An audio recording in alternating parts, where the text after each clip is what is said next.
You know, the way I look at Jordan Walker, last offseason he went down and focused on his defense, and he came back and he's played himself into an average defender, if not maybe slightly better. I mean, I think this offseason he's going to have to focus on his approach, his swing, and we still believe that he's going to be an enormous talent in this league. That was John Mozeliak prior to the game yesterday via Bally Sports Midwest with Alex Ferrario and Tanner Hendrickson. I'm Brandon Kiley. Alex, we had a feeling this was probably going to be coming. You can look at the schedule and see, all right, the Cardinals have a ton of right-handed pitchers that are slated to start against them over the next 10 days. Jordan Walker exclusively now plays against left-handed pitching, so there's really no role for him here on the St. Louis Cardinals. We'll get to the game from last night here in about 10 minutes or so, but the big news yesterday was the roster moves. And, Alex, I think I have a very different takeaway than many Cardinals fans from what was announced yesterday. I think for a lot of fans, they heard what Mo said, they heard what Ollie has said previously, and said, oh, there's a disconnect here.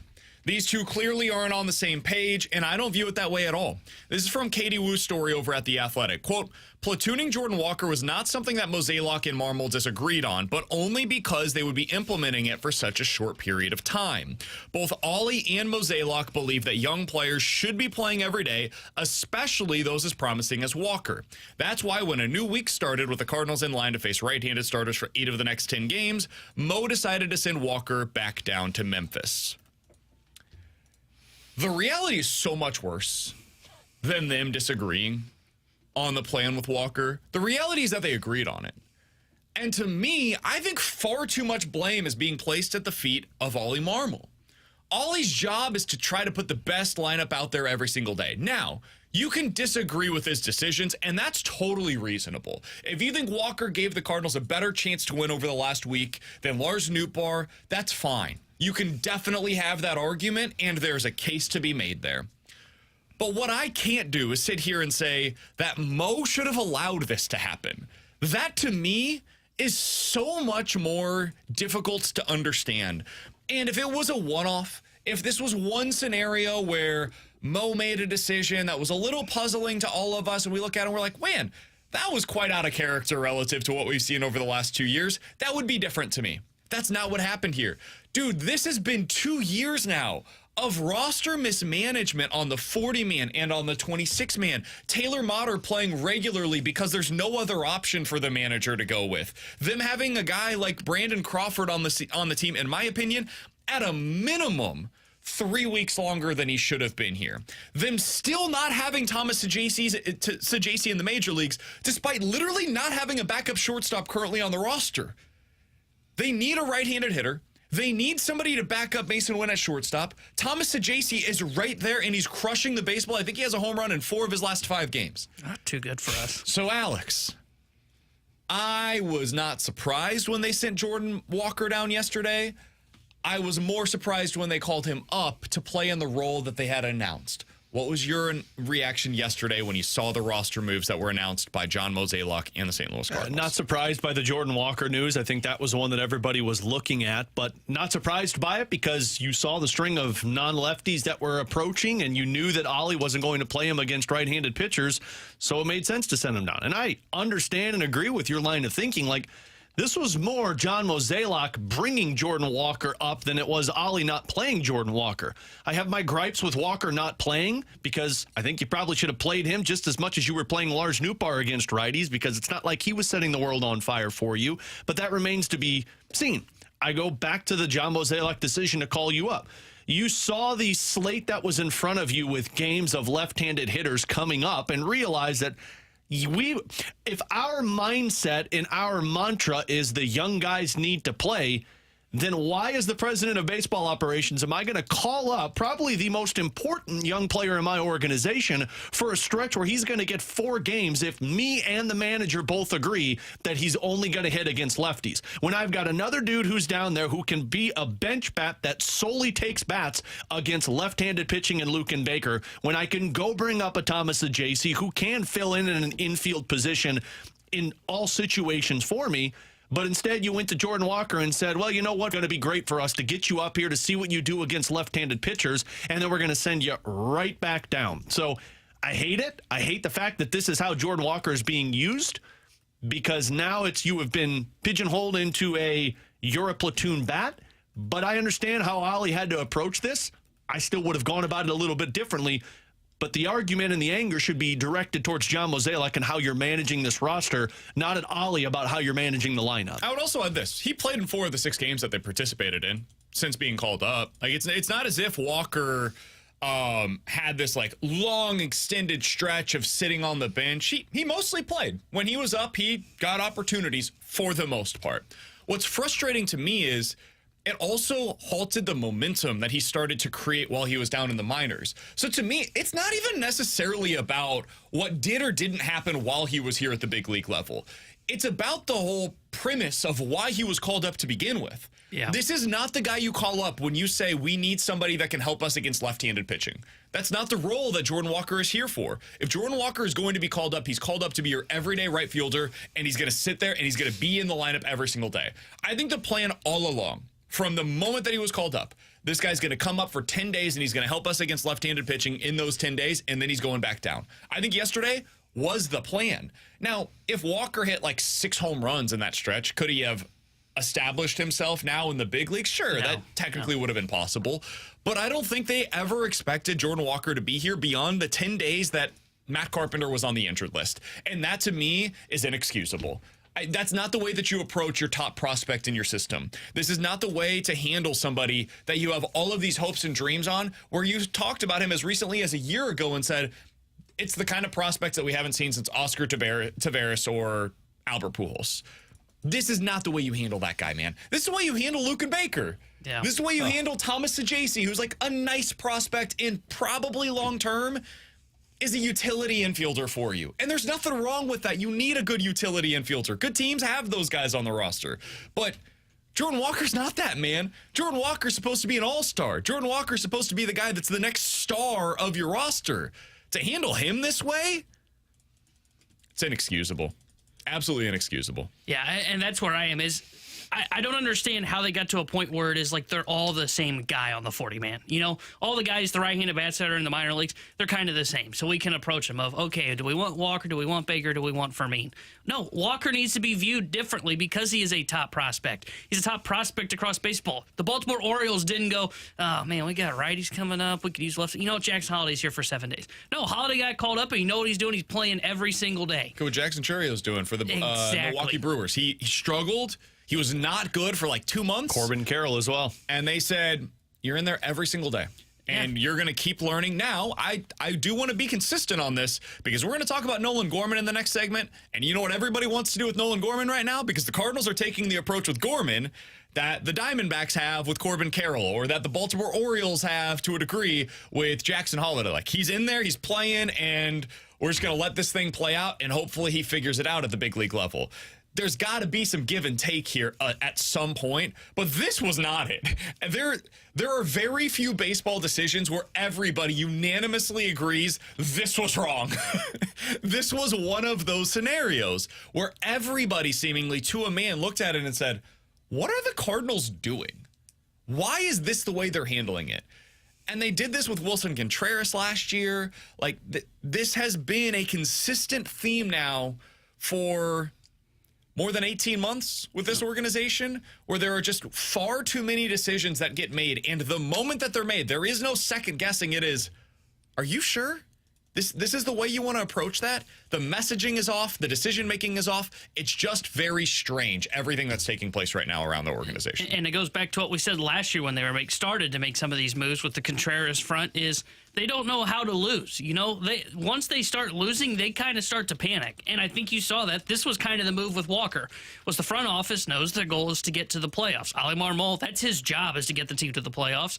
So what do they decide? They decide to look at Walker differently. They don't decide, let's look at him as a prospect and as a top prospect and have him just continue to play in the minor leagues. It is, okay, I guess we got to try and spark this club for a 7-day stretch and hope that things go correctly. But no other team is handling it that way. You know, you don't handle handle Jordan Walker with the same kind of class as a Lucan Baker, Jose Fermin, Thomas DeJacy. And that's not a shot against those guys. Like, those guys can become big leaguers, but they're not probably going to end up becoming the all-stars, to your point of Jordan Walker has to be handled differently. This does belong on Mo. I said this yesterday. I said this when we thought there was a disconnect based on the bad PR that they had between Ollie and Mo.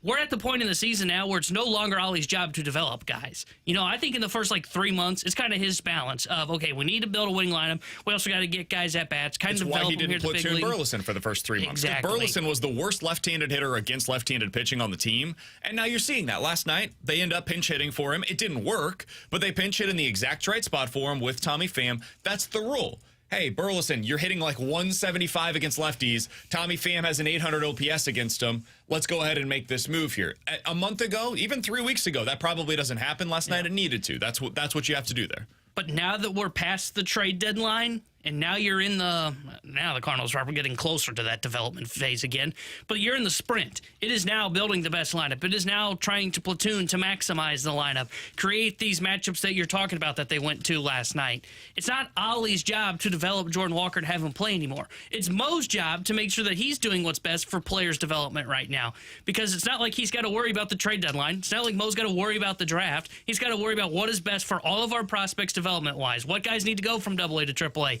or in Walker's case, should be sticking in AAA and playing every single day. This is the difference between the 10,000-foot view that the general manager is supposed to have and the very micro view that the manager is supposed to have. Manager is supposed to win today. The general manager / president of baseball operations is supposed to win for today, tomorrow, and for the next 3 years. And that's the difference in the way that they have to view these things. It's not the manager's job to manage for 2027. Most managers aren't going to be around in 2027. So does Ollie deserve some blame here? Sure. Because I think there are some decisions that I disagree with Ollie. Does he deserve the majority of the blame here? Hell no, man. This is far more on the front office than it is on Ollie Marmol. All right, 314-399-9646 is the Air Comfort Service text line. Alex, I know you got something else you want to get here. I've got this one text that I want to get to from the 218. Guys, Ollie's reasoning was needing a right-handed bat that can play in the outfield, replacing Carpenter as an infielder / DH. Was he talking out of his ass? Why didn't he bring up Baker then instead? I think this is something that needs to be said as well. The Lucan Baker thing never really made sense for them because what you're really doing is replacing Pedro Pages / Wilson Contreras. So you're already replacing a right-handed bat with Baker because he can exclusively play DH for this roster. He ain't going to start at first base for you. He's going to play DH. So you're not actually replacing any of the left-handed hitters that you need to in order to platoon against left-handed pitching. He doesn't do that for you. The answer for the 40-man was either Jose Fermin or Jordan Walker. Those were the two options that they had available to them if they weren't making a move on the 40-man. I think that's a false premise. They could have made a move on the 40-man, but whatever. If you accept that, I understand how the manager would say, well, between those two options, I want Jordan Walker. That is then the president of baseball operations' job to say, you get Jose Fermin. What they should have done, in my opinion, is call up Thomas DeJacy, who's the best of both worlds. You make the 40-man move. If you're not going to call up Fermin, just DFA him or make the move 2 weeks ago that you just made yesterday with Brandon Crawford and say, we appreciate everything you did. It's time for us to go our separate ways. This is our stretch run. We got to call up Thomas DeJacy. He's going to play the Brandon Crawford role, but from the right side, now we can platoon there. That's all they had to do, but they decided against it. Alex, what was your last thought that you wanted to get on here? I was just going to go back to what we were talking about with Ollie, that it's not his job to develop the player right now. And I do agree because you're in the middle of the postseason. But at some point, if you're Ollie Marmol, it is going to be your job to develop Jordan Walker. And it can't be when you stink for 1 month, we're going to send you down to Memphis so you can get right and bring you back up. But that's the president of baseball operations decision. That's not a manager's job. I understand that, but it is going to be to the point that if he's going through struggles, it's going to be we're going to fight through this and figure this one out rather than send you back to Memphis. And that's Mo's job. That is Mo's decision to say he's not going down. He's going to play every day. Yep. And that has to be a Mo decision. That is not an Ollie choice. Yeah. But Walker cannot also be a platoon bat and only play against lefties. Sure. And that is where the conversation has to take place between the two. And if he's going to be up, he's got to play every day. I think that's next year. Next year, it's sink or swim time with Jordan Walker next year. Like, that is the year for him that Gorman is having right now. And you find out. You find out what he's going to be. And if the answers have not been positive on Nolan Gorman, hopefully they're a little bit more positive next year on Jordan Walker. Coming up next, last night's game was a microcosm of the 2024 Cardinals season. And we got to talk about Nolan Gorman. That's next here on 101 ESPN.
Now the challenge for Williams is there's no place to put Goldschmidt. Struck him out. Foul tip held on to by Contreras, 2 away.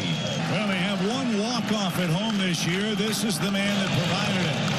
Gorman 0 for 3, 2 strikeouts. Struck him out. Went back with the old airbender, and Devin Williams, 6 straight wins for Milwaukee, and they hang on 3-2 in St. Louis. That's what it sounded like last night. Unfortunately, none of that was surprising, Alex. They got into that 9th inning, and I was thinking to myself, they're not doing anything here. Bases loaded, 1 out, Goldie Gorman coming up. I don't know if you guys had the same feeling, but my expectation was down by 1 run, you have lost this game. Despite the bases being loaded, 1 out, and Goldie and Gorman coming up at the end of the game. The conductor of the Cardinals train has just been super crash and burn for the last month and a half. It wasn't shocking. Did you guys feel different? Well, no. I texted our group chat. Peek behind the curtain. I went. I said, I think we're going to see 2 strikeouts here. Now, granted, there was the intentional walk, but I still felt confident of the 2 strikeouts. And also, to tell you how the Cardinals season has gone, I know, like, Pat Murphy, the Brewers manager, yesterday said, like, I wouldn't do that again to Paul Goldschmidt. No, you do that again to Paul Goldschmidt. Why? Because he can't hit right-handed pitching this year. And that just tells you the whole story of the St. Louis Cardinals season right there. Yeah, that was the correct move. And they decided to face Goldie and Gorman instead of Nootbaar and Goldie. That's what they decided to do. And it was the 100% right call in that moment. And it was a microcosm of the 2024 Cardinal season. Because you had the bases loaded, you had the runners in scoring position, you had everything right there available for you. And much like this Cardinal season, everything was there for the taking. The Cardinals had every opportunity to get back into this thing. They had every opportunity, despite a 15-24 start, despite a lot of people not believing in the roster construction that they put together this season. They were still very much in this thing. And even at the deadline, there was every reason for them to believe we can make the playoffs. Atlanta has fallen apart. This National League, the 3rd wild card spot, guys, nobody wants it. Everybody is trying their best to hand it off to the next team in line. Everybody is. And nobody's willing to take it right now. And you know who's definitely not getting it? Is the St. Louis Cardinals.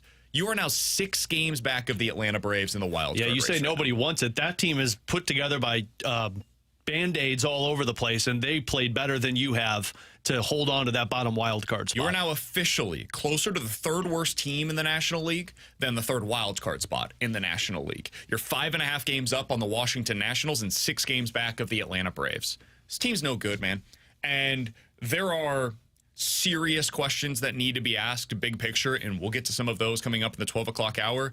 But to me, the biggest moment of that game was Nolan Gorman coming up to the plate, because we knew where Goldie's at right now. That wasn't a surprise to anybody. But Gorman coming up to the plate, bases loaded, 2 outs, bottom of the 9th inning, down by 1 run, game on the line, and him striking out swinging in 5 pitches in that spot, Alex, that was supposed to be the guy you wanted coming up in that spot going into this season. Yeah. He was supposed to be the one that, even if Goldie and Arenado had a little bit of slippage in their performance, Gorman was going to make up for it. And I went in and looked at this earlier today.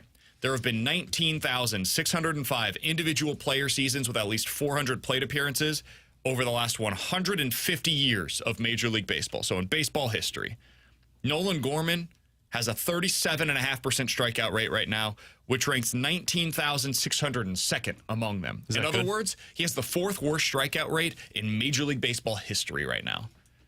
This ain't working, man. And I don't know what they do. I don't know how you fix this. I don't think that gets fixed in AAA.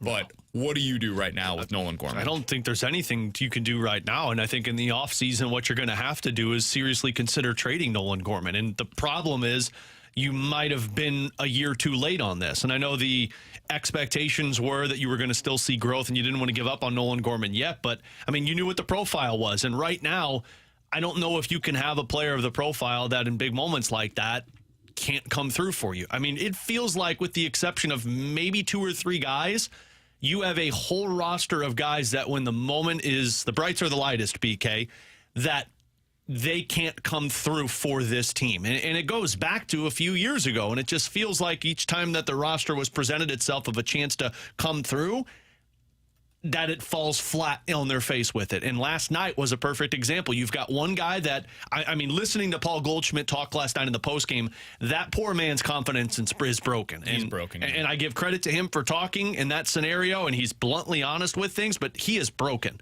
But then with Nolan Gorman, like you said, guys, this is the future. This is the guy that the torch is being passed to when Goldschmidt and Arenado aren't Cardinals anymore.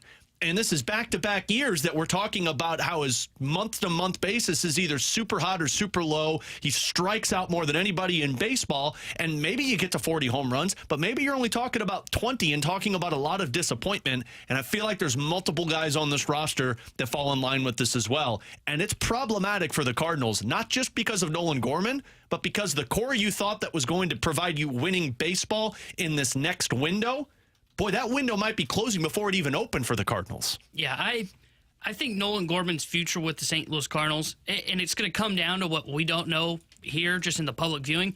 What's his work ethic like in that locker room? Because he stopped eating popcorn. Well, that's a good sign. But is he listening to the hitting coaches? Is he listening to what the Cardinals are telling him? Because if the answer is no, then he's gone. He's no longer a St. Louis Cardinal, and you capitalize while there's still value on him. If he is, and he's still trying to work through things, and there's just something that just hasn't clicked this season, okay, he stays. And the reason I say it is because he does have the 40 home run potential. But this year wasn't just a stalling out of Nolan Gorman. This has been a regression from Nolan Gorman. A bad one. A bad one, because you mentioned the last year, for example. Yeah, he was inconsistent, but, you had those peaks, and, man, were those peaks great. But you also had the valleys. This year, it's been, mostly valleys, and, the peaks are, for a week stretch. It's not even a month. He had, a 3-week stretch that he was good, and other than that, he's been bad this year. Yeah, there's been, maybe 3-4 games where you look at and go, okay, maybe you're starting to see it again. And then it regresses back down. And, look, maybe it was just me, but I'm going to be honest, guys. I was a little disappointed he didn't speak after the game yesterday. Now, look, I wasn't in the locker room. I don't know if he made himself available. Maybe he was there and just nobody went and talked to him. But if I'm Nolan Gorman, Paul Goldschmidt out there, I watch him as the veteran of this team, the guy that was supposed to be a leader. And he's there going through a tough time. I mean, you mentioned it. He sounds broken. He's speaking to the media. Look, a lot of games that we're winning and losing this year, that can be attributed to me. Sure, it is a big chunk of it goes to Goldie and Arenado. Another big chunk goes to Nolan Gorman and the young guys that aren't producing. And Nolan Gorman last night, 3 more strikeouts. You mentioned his season as a whole because he looked non-competitive in 2 at-bats. It's time we would crush the young Blues players over the last 2 seasons if Robert Thomas or Jordan Kyrou weren't speaking to the media. We have crushed the young Blues players. Where was Gorman last night?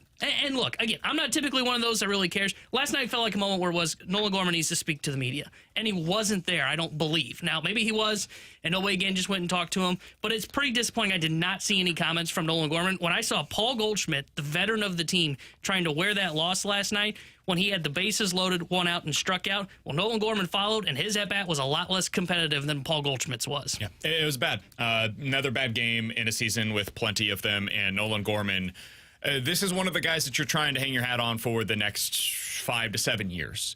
Him regressing like this begs serious questions. And with this being the backdrop to Dylan Carlson, who's gone on to have more success elsewhere, and Tyler O'Neill, and you guys know the long litany of players that have gone on to have success elsewhere that struggled after a season or 2 of success here in St. Louis. Not being able to have guys follow up a quality season with another one is a serious issue that they have got to figure out. Because Walker was good last year, legitimately good, and now he can't even figure out how to stay at the big league level. Nolan Gorman was good last year for a 23-year-old player at this level, and this year he's been 15% below league average. Nootbaar has been good and now isn't. I can't explain.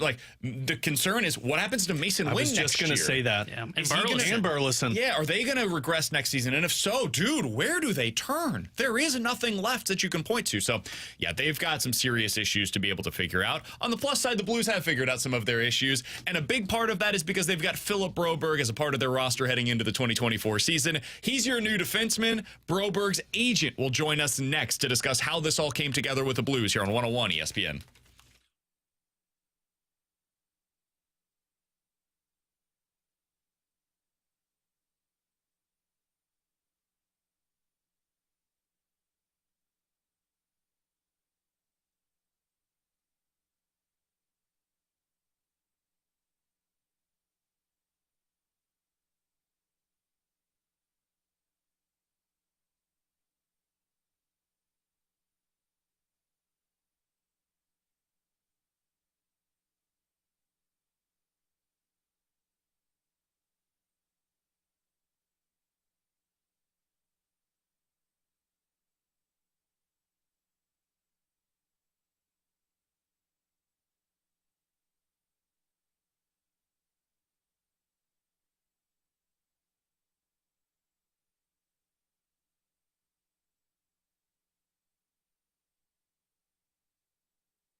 Terry Hendricks here, today's Sports Center update driven by Johnny Londoff Chevrolet and Johnny Londoff Autoplex. The Cardinals fell to the Milwaukee Brewers yesterday 3-2. They are back in action tonight. 6:45 will be first pitch. Kyle Gibson will be on the mound for St. Louis. Coming up next year on BK and Ferrari, we'll catch up with Philip Broberg's agent, Darren Ferris. The Sports Center update was driven by Johnny Londoff Chevrolet and Johnny Londoff Autoplex. See them at londoff.com. Chevy, together we drive.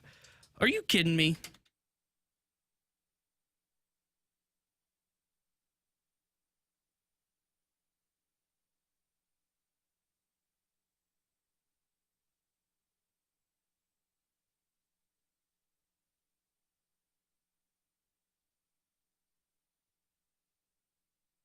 With Alex Ferrario and Tanner Hendrickson, I'm Brandon Kiley. We're hoping to be joined by Philip Broberg's agent, Darren Ferris, here in just a little bit. Ferris was a big part in helping to orchestrate everything with Broberg and Holloway coming to St. Louis via the two offer sheets.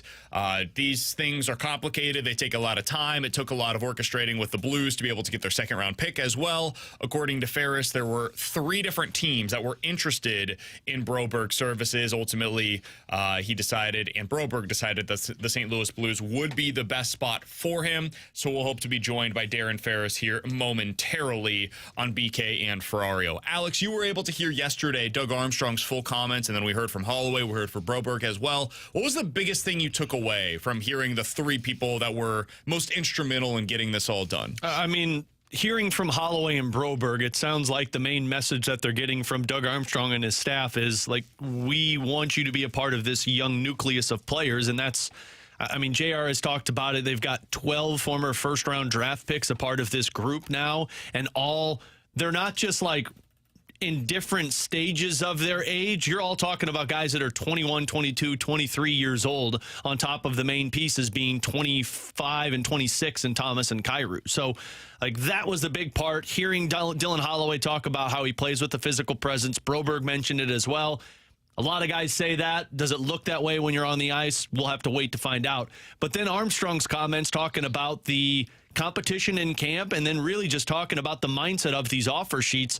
If that doesn't get you satisfied with the Blues in this retool, and it feels like it does for a lot of Blues fans, at least what I've seen throughout social media of the excitement for this upcoming season, like, that's a guy who sees an opportunity and says, this team has to be better than what they were last year, and I'm going to do that. In the 3 years that we've been talking about this retool, it may not have looked that way at the end of the season on paper, but they've gone out there to make roster moves that have made the team incrementally better. And the question is, are you doing that once again?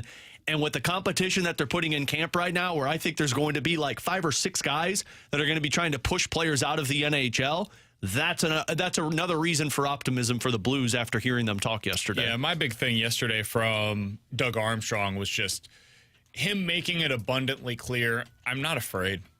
Just not afraid. Not afraid no matter what the situation is. Not afraid of giving an offer sheet. Not afraid of the retaliation. Like, that's all fine and good.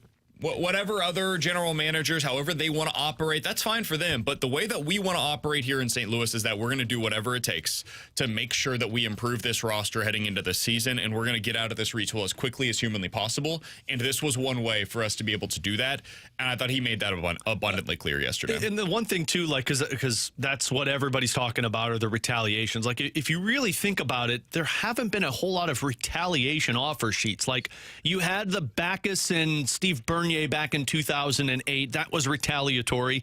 And then you had the Montreal and the Carolina one with Sebastian Aho and Jesperi Kotkaniemi. Now, there was a 2-year difference in between those guys.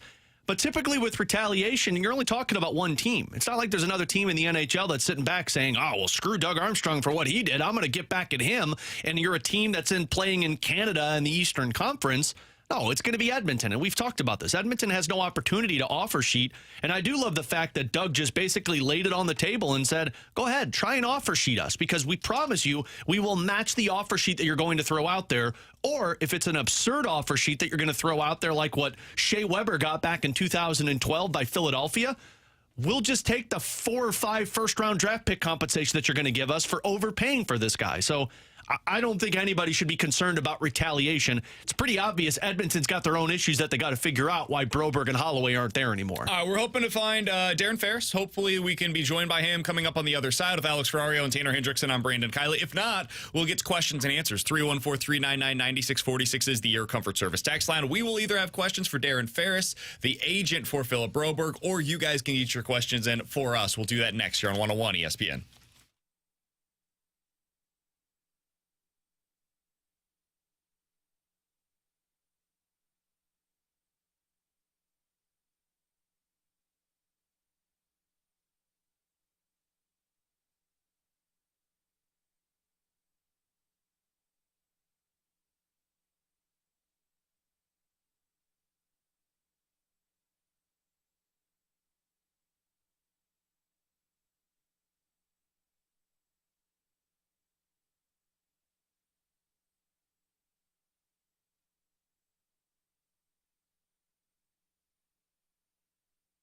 Alex Ferrario with you to talk about my friends over at Rhino Shield. Darren and his team making people's houses look beautiful again. And I speak of this because when we moved into our home back in 2020, it was nice, but you could tell it was definitely a dated exterior. It was brick. It was old. There were some water stains on it, but it just had this weird faded paint color to it. And we wanted a different look. I was going to do this myself. I told my wife, like, nah, I'll figure it out. Just go buy some paint. I'm so glad we called Darren and had him come out and had him recommended to us by somebody who had used Darren, because he explained to me what you're doing with paint is just painting it over and over and over and over. Rhino Shield, what you're doing is using a product that is engineered to outlast paint. It's not going to be affected by the hot UV rays coming off of the sun. It's not going to be affected from all of the moisture, whether it's rain, whether it's snow. That all isn't going to have an effect on the exterior. It sticks 8 to 10 times thicker than what you'd be using in paint. Plus, it's all backed by a 25-year transferable warranty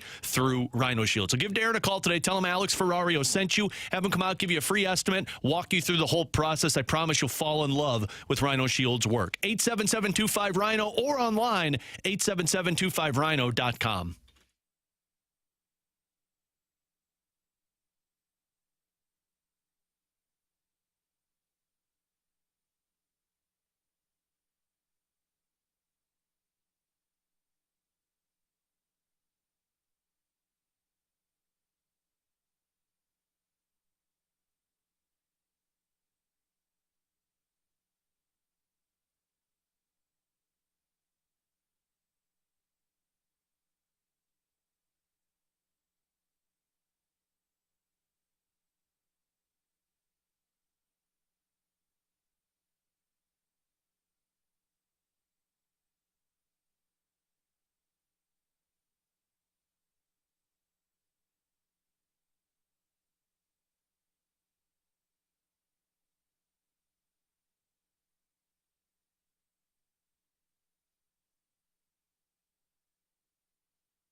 Three 314-399-9646 is the Air Comfort Service X line for questions and answers. Let's start out with this one from the 314.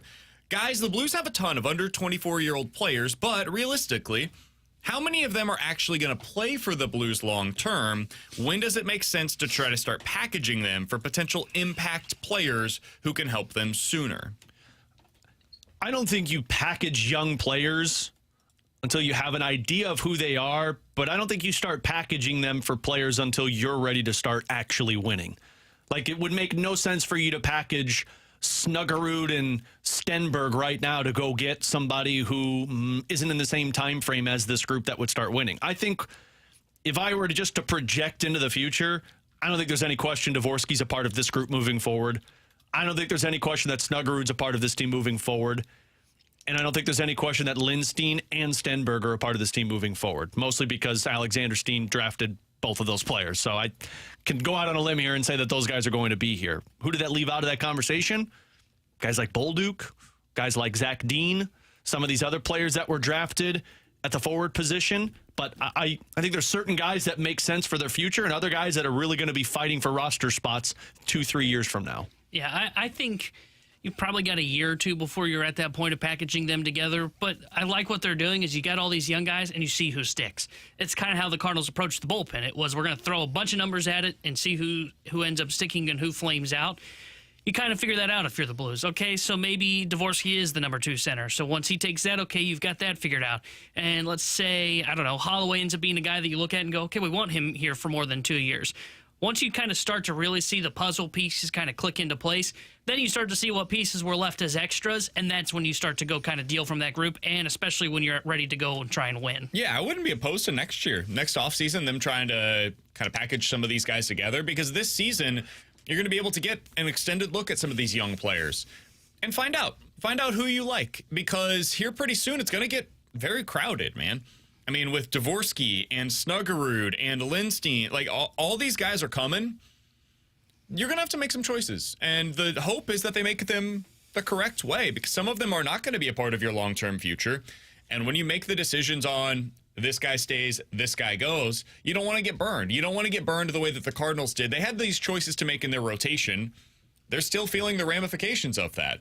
Like, they chose Flaherty and Reyes over guys like Alcantara and Gallen, and it even goes beyond them. Like, at the time, you had that other core group of players like Marco Gonzalez and Weaver. Like, there were a lot of players that were coming through. You decided to walk away from a Michael Wacha because of some of the young pitching that was coming through your system.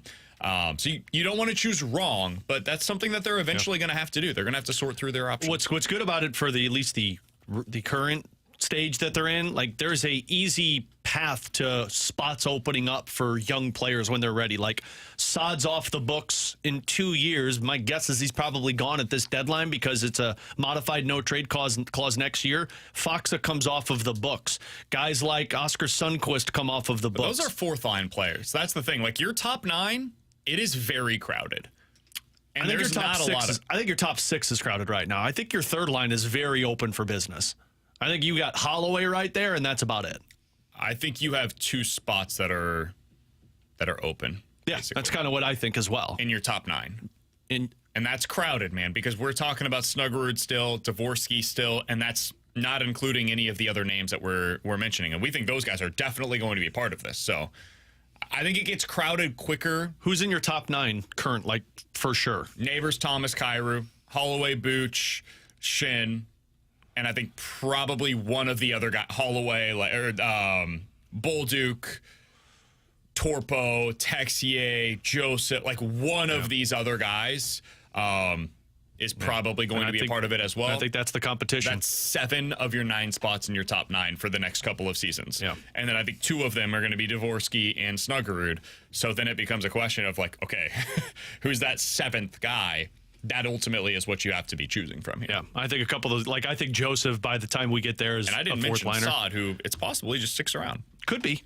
I think Doug Armstrong managed this perfectly. In my opinion, I'm not disagreeing. No. What I'm saying is, like, I don't know if Saad's here long term because you get a Holloway who fills that void, and now you recoup the assets that you got rid of for those players. Maybe I'm not being clear here. This is a good problem to have. Oh, no, you are. What I'm saying is that this is not a bad thing at all. This is a great thing. You have too many players for too few spots long term. That's how it's supposed to be. The problem is when you don't have enough and you're looking at your top 9 and saying, like, well, this guy's a fourth line. Like right now, they've got Toropchenko probably in their top 9. Yeah. I don't know that that's the best use of Toropchenko long term. I don't think it's going to be the use of Toropchenko long term. That's a good thing. Yeah. So. I think also when you make that move and you start packaging players, you have to have a clear hole that needs to be filled. And right now, the hole is left-handed defenseman. If Broberg clicks, I don't know if that's a clear hole because you're hoping that your top 4 is. I think it is. Letty's one of the. Well, I think, but you're hoping Lindstein is that guy next year for you. So you've got your left side locked up in your top 4, and then you're just kind of waiting for everything else to pan through. All right, 314-399-9646 is the Air Comfort Service text line for questions and answers. Guys, what do you think the response would be if John Mozeliak was announced to get a 5-year contract extension? This is not happening. There's a 0% chance of it happening, but. What do you think the response would be from Cardinals fans? I think it would just be apathy. I think people would stop being angry, and it would go from anger to apathy immediately. I think a lot of people just completely check out with the Cardinals at that point.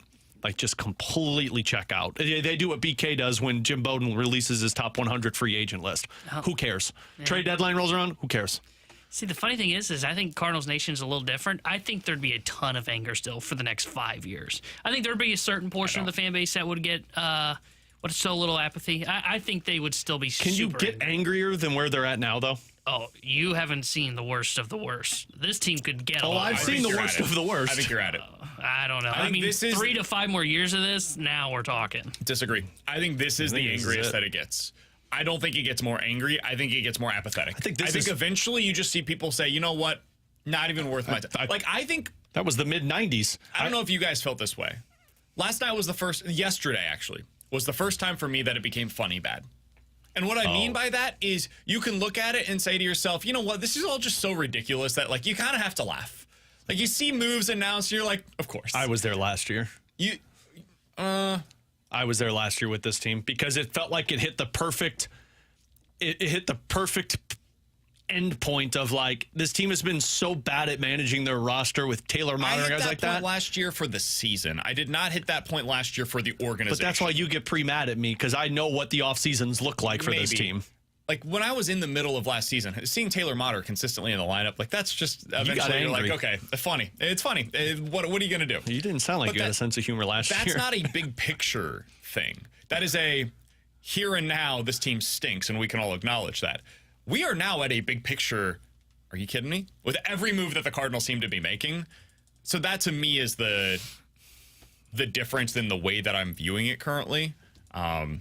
It's no longer I'm still angry. I wasn't a big I don't have a whole lot of recollection about the 90s, but I do remember my dad being very upset about the Cardinals for the longest time. That's what this feels like right now. The thing is, I don't know if I mean, some of their Walker stuff, I guess it was somewhat. I think it was kind of funny, the Crawford thing yesterday.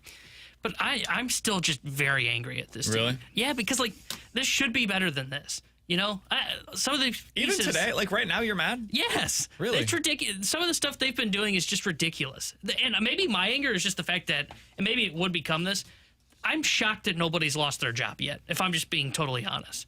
I'm shocked you haven't seen a change. I'm shocked that we haven't started to hear buzz of Ollie Marmol's job is on the hot seat. Turner Ward's seat is on fire. It's I think that's the Cardinals being apathetic. Maybe, but I don't know. I find myself furious with the way things are going still. Somebody said, guys, real fans don't get apathetic. They get mad, and that's what would happen. I disagree. Maybe that's me. I think it happens. A real fan. Are we saying Rams fans weren't real? Because Rams fans absolutely got apathetic, and it was understandable. Your team stunk. I mean, Blues fans were apathetic from the 80s until 2019. This is what it's like. If you are a sports fan and your team gives you no reason to believe in them for an extended period of time, yeah, people check out. I mean, that person that texted in, I guarantee you were. We are not there yet. Here's my question: did it get to that point because those teams acknowledged where they were? Because I don't really remember the Rams. Were the Rams just hey, we suck? No, we're in a rebuild. No, they were. The Blues pretending. At least said they were in a rebuild, if I remember correctly. So I can understand. No, what I mean is pre-rebuild. I mean fans are apathetic. The reason I said that person texting in had the same mindset in 2019 before that cup run that this team's not going to be any good. They're not going to make any difference in the playoffs. There's teams in the 90s that were well, this team can't win because they can't win in the postseason. I think if the Cardinals came out at the end of the season and Mo, DeWitt, Bloom, whoever the hell's running things, said, we're going to tear this down, we're going to rebuild. I think within like next season, I would get to the point where I wouldn't care. I think what's frustrating for me is the fact that I still hear things of like, oh, we think we can win the division. Oh, we still think we're a playoff team. And then I watch what they do and I go, what the hell are you doing? You're not operating like a team that says we want to be a playoff team. Like, you guys are operating like you are in a retool, but you won't say that out loud. But that's where my apathy comes from, because I feel like they say that every year, where it's like we feel like we have the potential to be a postseason team. Have been different. Like, just for me, the what has happened over the last 2 years, I almost separate completely from what had happened previously. I don't think it's the same as what happened in 2019 or in 2021. Like, this is a new level of bad. I mean, they're about to experience the first time since the late 1950s that they have losing seasons in consecutive years. This is the worst Cardinals baseball stretch of consecutive seasons in 70 years. I mean, but the problem the Cardinals are having right now is the problem that they've been having, honestly, since Pujols left, in terms of developing young players that can take over for the team. They've relied on veterans for a long time. This is different. They are seeing their young guys stall out in a way that I don't know that we have necessarily seen to this degree because of the amount of talent that they were supposed to have. They did not have hope like this previously. You didn't have Gorman and Walker and Wynn and Burleson. But they had guys who were supposed to take the torch. Not like this. They had guys that they viewed as taking the torch. Like who? It may not be, I mean, they believed Piscotty was going to be a mainstay for the team. Sure. And the way that they did with Carlson. Fine, but now did you have 5 others that you could point to? Because that's what they currently they have. traded for Randall Grichuk, believing he was going to be a mainstay for their roster. Bader was supposed to be a mainstay for their roster. Tyler O'Neill was supposed to be a mainstay for their roster. Yeah, and all of those guys were like borderline top 100 prospects. But the guys that I'm talking about are top 30 prospects in America. That's fine, but what I'm saying is there was supposed to be a passing of the torch then of young players that were going to be mainstays in the lineup that never became that. It's not the same, though. I feel like it is. Stars. I feel like it is. It's not the same. That's like saying that Philip Broberg is the same level of prospect for the Blues as Matt Kessel. Or Brnovich. Yeah, it's just not the same, man. This is a guy that was a top 15 prospect. It's why you're so excited about him, justifiably so. He was a top 15 pick in his class. Holloway, top 15 pick. It's a different level of pedigree, and it's a different level of profile compared to what the Blues have had, especially on the blue line in the last decade almost.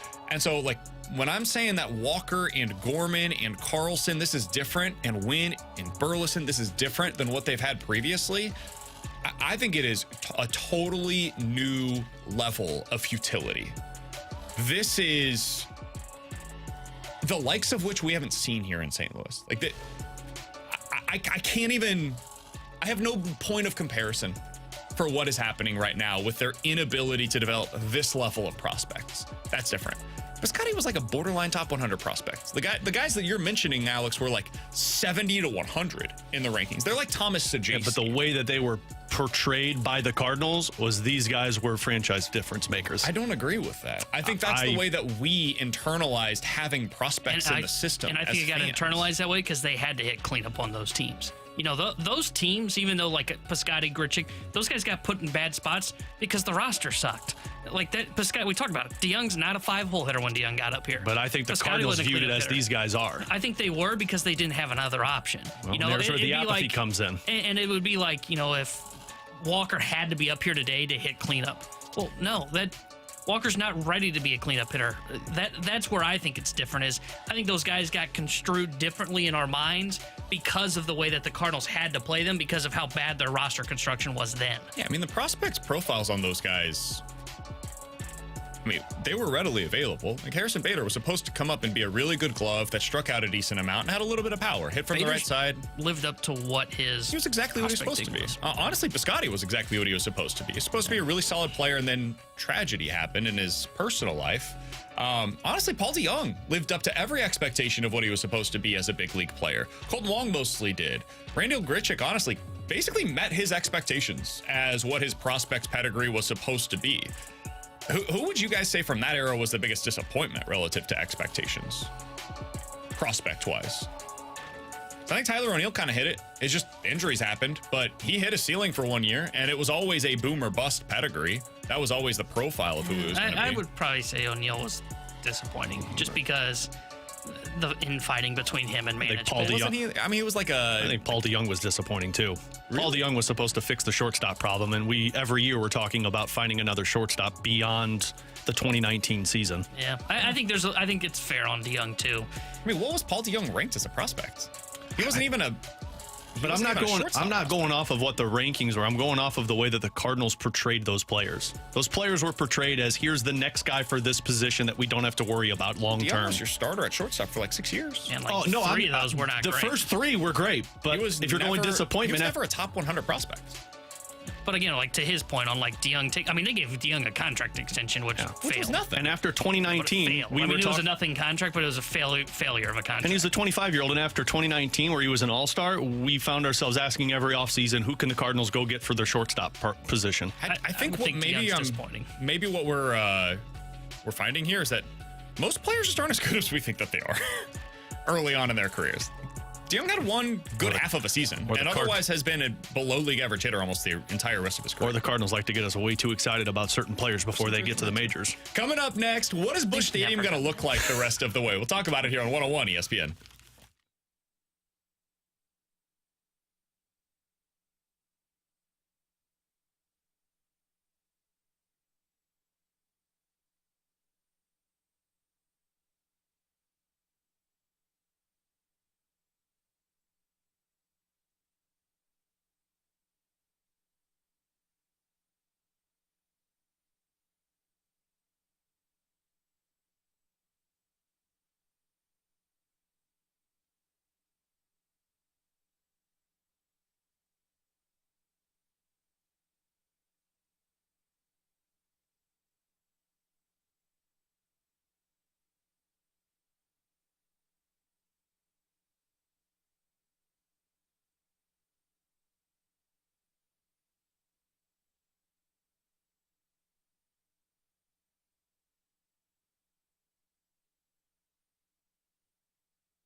With Alex and T-Bone on BK, so what's Busch Stadium going to look like down the stretch? The stadium last night in October, it'll be empty. I don't think we need to wait that long. To get September. Touche, sir. I was trying to be funny, and you just one-upped my funny. That's not nice. Katie Wu tweeted this out yesterday. The announced attendance was 30,022. Alex, we had an entire show a couple of weeks ago about the lack of attendance at Busch Stadium. Nobody's blaming you guys for not going, by the way. We'll make that clear on the front end. Well, BD3 might be, but he laughs at your reasoning why you're not going. That's right. He finds it funny. Last night was the smallest non-pandemic restricted attendance in the history of the stadium. Full stop. There's no disclaimers on this. This is just no COVID restrictions. That was the smallest attendance that they have ever had at Busch Stadium 3. I think the COVID restrictions might have had more when they had the cutout people. Alex, what is this going to look like as we get into early September and this team continues, we assume, to drift out further and further from the playoff race? I mean... what are we headed for here? I know I was kind of being facetious there, but I think you're going to. Tommy Pham hit a foul ball into the right field stands last night that bounced, and typically you see hundreds of people fighting over it. I think I saw 3 kids fighting for that ball that bounced off of the concrete 3 rows back because there was nobody there. I don't know that by the time you exit out of that, by the time you return home from that Milwaukee Brewers series, my guess is mathematically you're not going to be out of it, but it's going to be, there's no chance for you making the playoffs. Sure. I think you dip below 30,000. I think you're talking 25 maybe. By September, the weather improves to where people want to be outside a little bit more and do other things. You get into the kind of fall season. I don't know if there's a lot of people that are going to want to go to a Cardinals game of a team that is trying to play for 2025. I was thinking about that last night. You can't ask for better weather than this. No. Yesterday was one of those days where I thought about, hey, should we just go to the Cardinals game? Like, it's beautiful. That was your first thought? Well, no, but I was like, man, it is. That's what I said. You can't ask for better weather than what we're getting right now in mid-August in St. Louis. I spent 3 hours at a playground yesterday with my 2 daughters. And you were loving it, right? Yeah. Like, normally you sat go on out a there, bench. it's mid-August, and you're like, oh, my God, I'm dying. I'm just drenched in sweat. And that's what it's supposed to be like this weekend, by the way. It's going to be disgusting outside. Can't wait. But Can't wait. Right now, this is great. Like, this is ideal weather. It's like 70 degrees outside in the middle of August.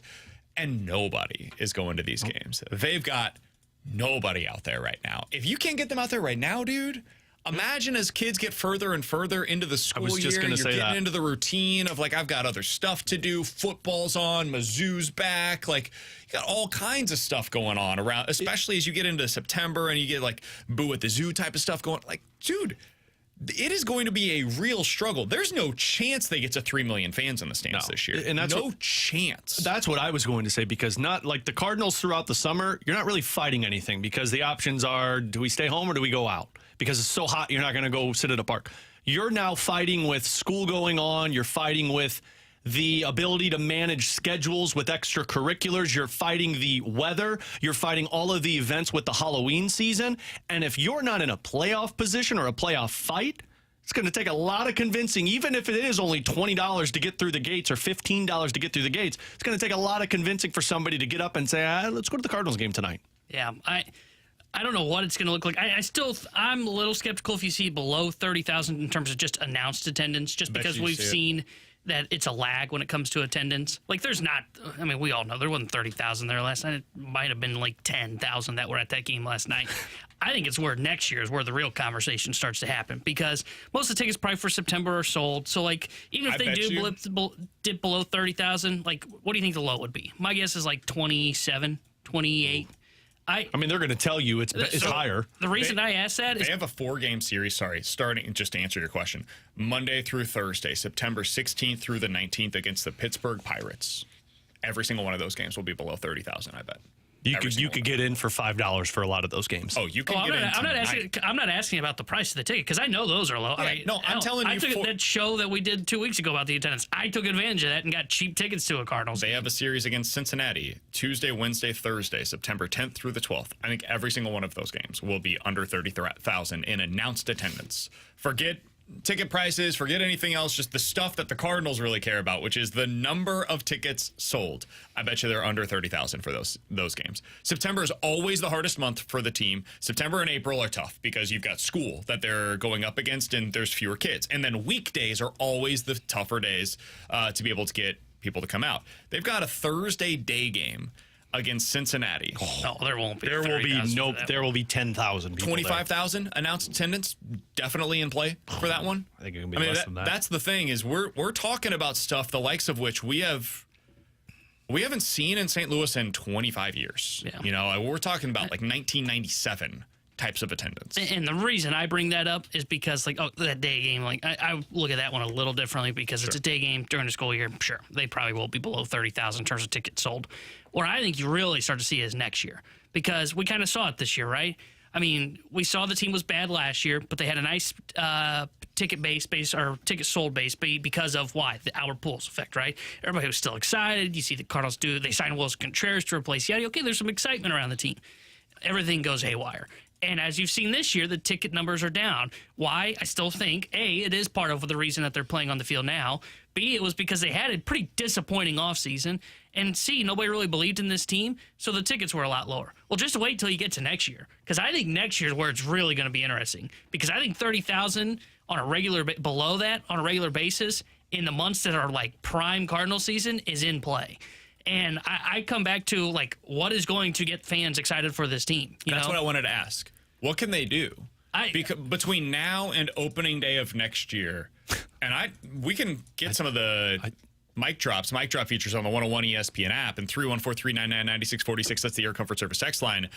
Is there anything that the Cardinals can do between now and opening day of next year to, like, genuinely get you excited about Cardinals baseball again? Because I think the answer might be no.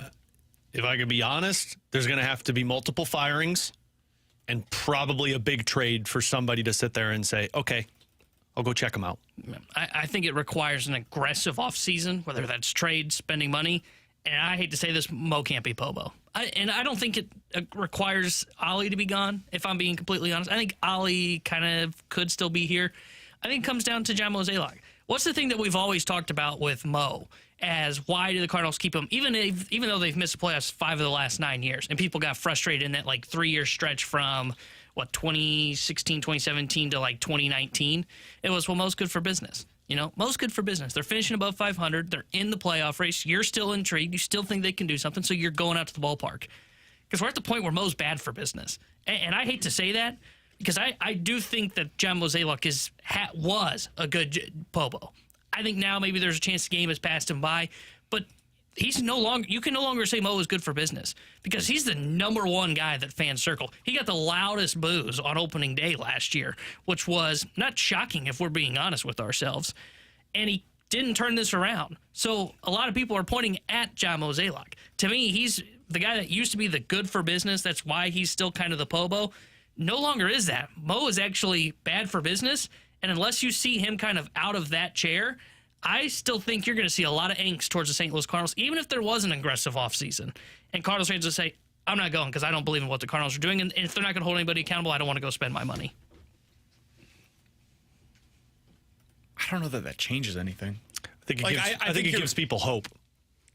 And hope provides. Get you to the stadium, though?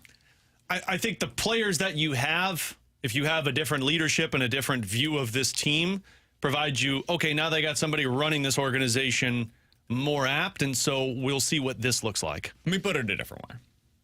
Let's go down this hypothetical scenario together.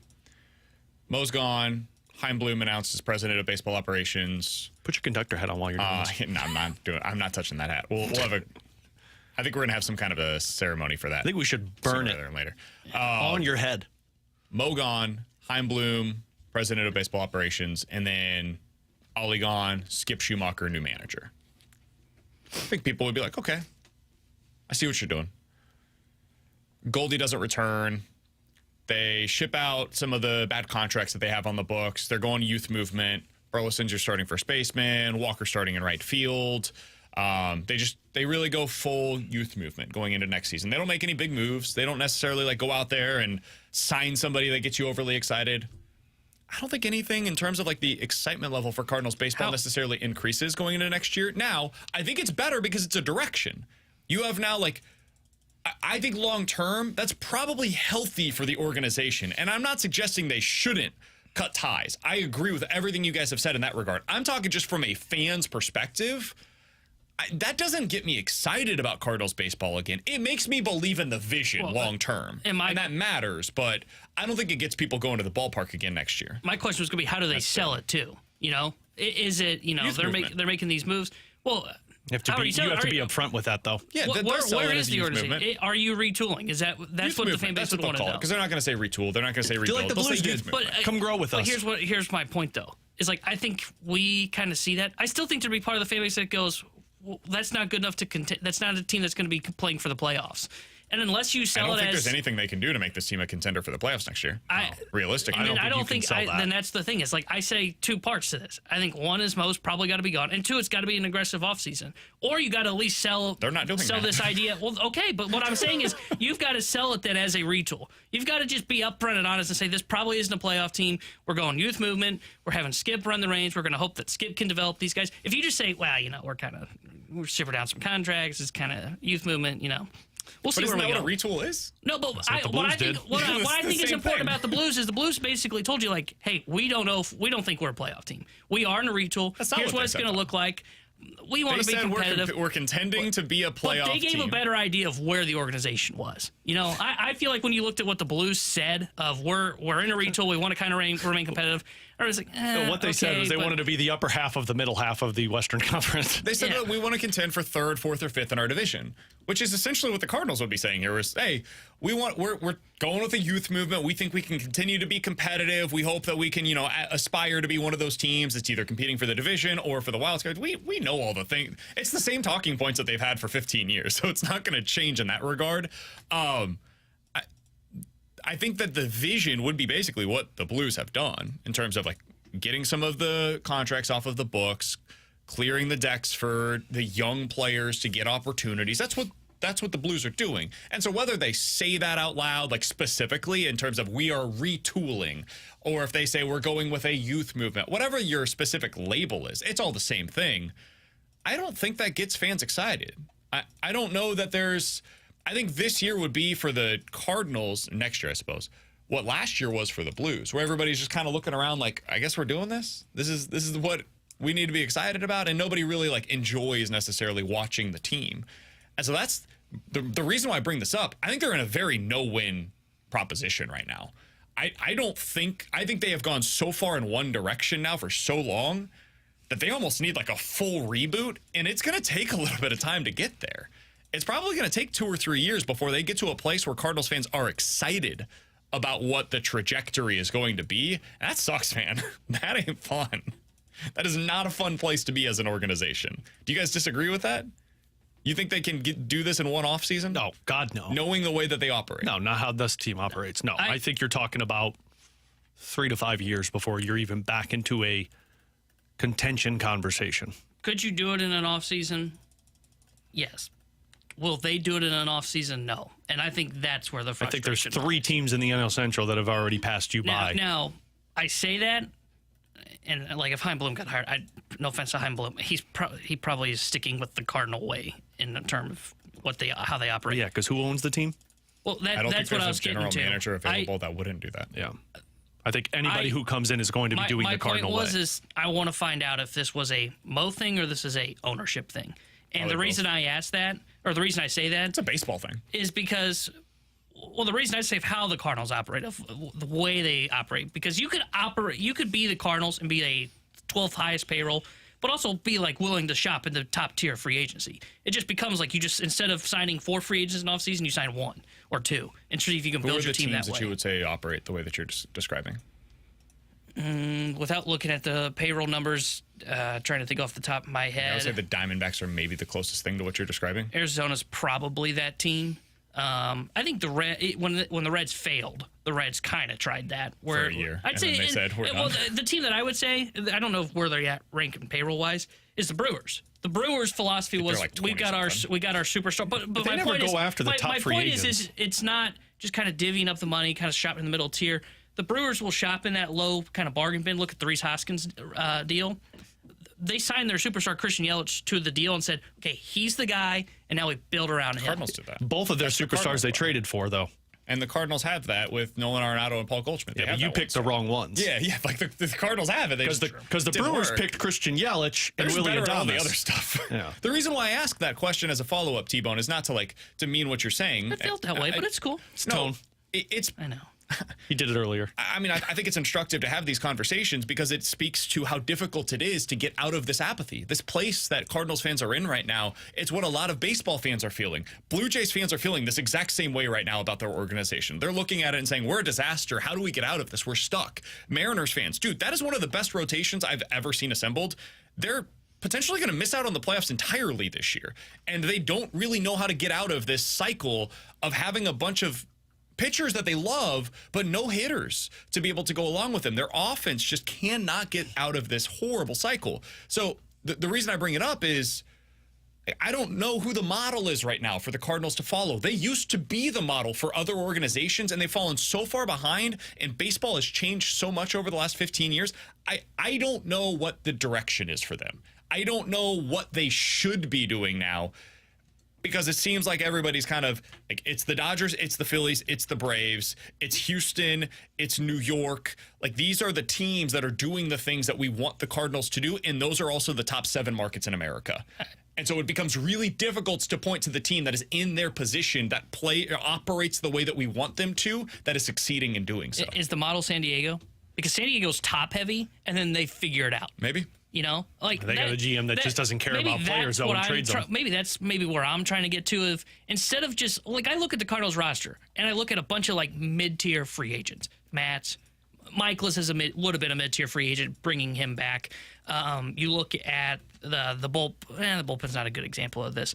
You look at kind of some of the other positions that they've had. They've got a couple of mid-tier guys that they spend on. Contreras, I don't think he falls into that, but nobody really wanted him, if we're being honest. It was you bid against yourself, and the Astros were kind of there.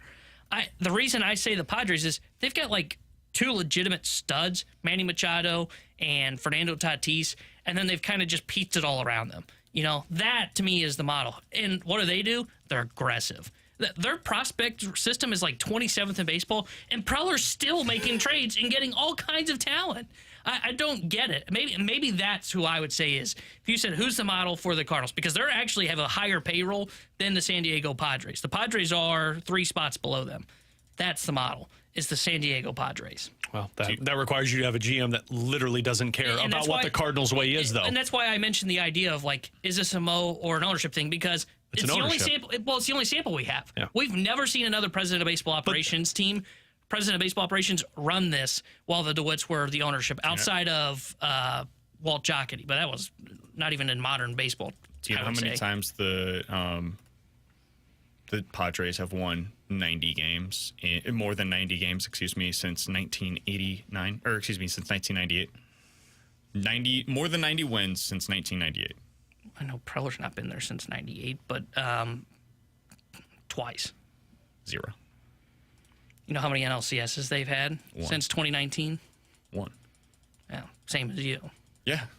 So is theirs. They also play. You know, it's funny. I think Padres. If you ask Padres fans where are they at with their team, they'd tell you they also play in a division. Agreed. I'm telling you, they also play in a division with the Dodgers, though. I also would say last year's team was a fluke from the Padres. The fact that team wasn't better. I don't know. I just think Cardinals fans would be furious if they had the same Padres recent history as well. Regardless of what there's just a lot of unhappiness in baseball right now. He's Alex's T-Bone. I'm BK. I went way too long on that. I apologize. More likely to happen is next.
With Alex Ferrario, I'm Brandon Kiley. Alex, we've been telling people about Circa Sports in Illinois. They should be downloading the Sportsbook app. Put your futures bets over there. Go ahead and bet on individual games. They've got great money line splits over there as well. They're not going to be limiting you when you win. But beyond that, they also do something for football season that you need to be a part of. They've got Circa Millions and Circa Survivor. Circa Millions, $6 million in guaranteed prizes. You're picking 5 teams against the spread every week. You go out to Las Vegas. You get yourself signed up. You play throughout the football season. If that's not your speed, Circa Survivor, that's what I personally prefer. You pick one team straight up against this, straight up each and every week to win. And if you get to the final week of the regular season, you're the last one standing.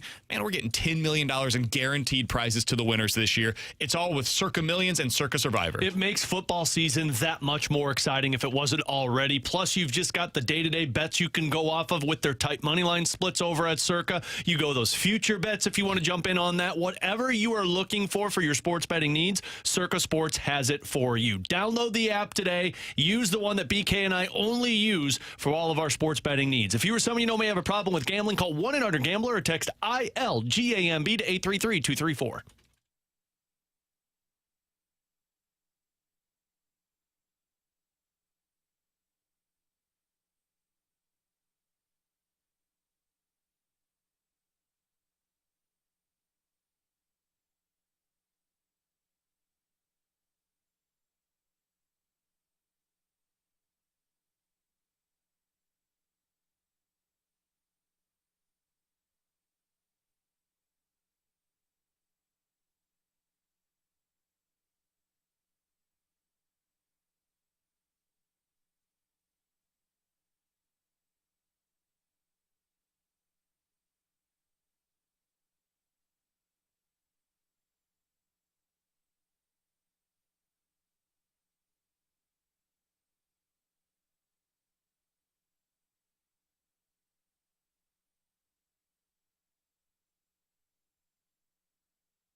Woohoo! 314-399-9646 is the Air Comfort Service X line for more likely to happen. You give us 2 scenarios. We'll tell you which one is more likely to. We'll do a quick abbreviated version of this. We'll get to Darren Ferris, the agent for Philip Broberg, coming up on the other side. He better have been negotiating a deal with the Blues and Mitch Marner. Guys more likely to make an all-star game for the St. Louis Cardinals next season. Alec Burleson or Nolan Gorman? Oh, Burleson. Burleson. I don't know if Gorman's here next year. I've lost faith in Gorman. Damn. Oh, man, that goes quick, doesn't it, T-Bone? Didn't T-Bone say he was going to have 40 home runs this year? Yeah, one of the T-Bone 3. What are the other T-Bone 3s? Mason Wynn to win a Gold Glove. Top 5. Going to be close. Not going to get it. Top 5 strikeout percentage in the bullpen, yeah. We're definitely not going to get that. Not getting that one. one. A good bullpen. That one started really good, too. The heart of it was there. Yeah. Tough. But yeah. More likely to happen, fellas, plays longer for the Blues. Dylan Holloway or Philip Broberg? Broberg. I'd say Broberg, too, Broberg was the prize of this thing, and his agent's going to join us coming up here in just a little bit. in theory. I did that on purpose. More likely to happen. Eric Fetty is in the Cardinals rotation come opening day of next year, or Eric Fetty is off of the Cardinals roster by opening day. I think there's a decent chance he's traded this I don't know offseason. about you guys. I love the Eric Fetty experience. Liar. It's fun. It is fun watching him load the bat. I feel like I'm reliving John Gant. Gant would walk like, I think Fetty's line was like 6 hits and 4 walks last night. Gant's would be like 6 walks and like 4 hits. Hey, I'll take the walks over the hits. Am I right? As long as Harry Houdini gets out of the magic, it doesn't matter. It's so brutal. frustrating. All right, let's get to a couple of these texts real quick. 314-399-9646 is the Air Comfort Service text line. Guys, more likely to happen, Ollie Marmol is fired in the offseason or the Cardinals trade for a significant bat in the offseason. More likely Ollie let go Sorry, or bat Ollie. is traded. I don't think they should, but I think it's going to be Ollie because they're not going to make a significant trade for a bat. Yeah, I'm with you. And that's nothing to do with Ollie. It's just Yeah. that I one's know how more the likely. Cardinals operate. Yep. More likely, agreed. More likely to happen, the Cardinals make major changes in the offseason or they run it back. Oh, run it back. No, I'm going to say major changes because I don't think Mo goes another year. Let me clarify here. More likely to happen, they make major changes to the roster this offseason or they run it back with the roster next year. Run it back. Does that change your answer? No, I think they make major changes with this roster. I don't have the faith that you have. I could totally see them running back and being like, we brought Goldie back to platoon. Oh, with Burley I at don't see that first." happening. No, they're I going don't to see run that it happening. I back. think it's more likely they run it back. I I think it's do, more too. That's likely frustrating. Goldie's We back just flipped roles. than that they like do something of significance this offseason. Oh, gosh. But if they end up going the significant roster changes, I think it could feel kind of like they're running it back because it's a lot of the same guys, but it's the young guys that are now getting opportunities. And at least then, to our conversation earlier, T-Bone, at least you got a direction. You picked a direction and you stuck with it for better or for worse. All right, coming up next, we believe we're going to be joined by Darren Ferris. He's Philip Broberg's agent. He was one of the guys that was part of orchestrating this entire saga for the St. Louis Blues. We'll talk to him next here on 101 ESPN.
Terry Hendricks here, the Sports Center update driven by Johnny Londoff Chevrolet and Johnny Londoff Autoplex. Cardinals fell to the Milwaukee Brewers last night 3-2. They are back in action tonight. 6:45 will be first pitch, and Kyle Gibson will be on the mound for St. Louis. The Sports Center update is driven by Johnny Londoff Chevrolet and Johnny Londoff Autoplex. See them at londoff.com. Chevy, together we drive.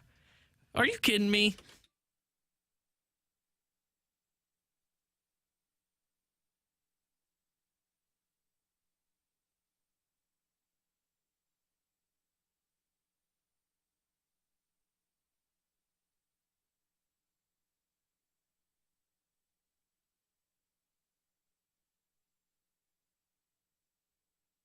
Alongside Alex Ferrario and Tanner Hendrickson, I'm Brandon Kiley. Happy to go out to the 101 ESPN hotline coming off of a big day for the St. Louis Blues in which they were able to sign Philip Broberg and Dylan Holloway to two separate offer sheets, both coming over from the Edmonton Oilers. And right now, Darren Ferris joins us via the 101 ESPN hotline. He's Philip Broberg's agent. He was he was helpful in the Blues orchestrating these deals specifically for Broberg. Darren, we appreciate the time, man. Can you help take us a little bit behind the scenes? When did these negotiations first start between you and Doug Armstrong, and how did they come about? Well, I think first, of course, when you get past free agency. Hey, Darren, give me 1 second. It sounds like we've got a little bit of a bad connection here. I'm gonna have our producer give you a call back.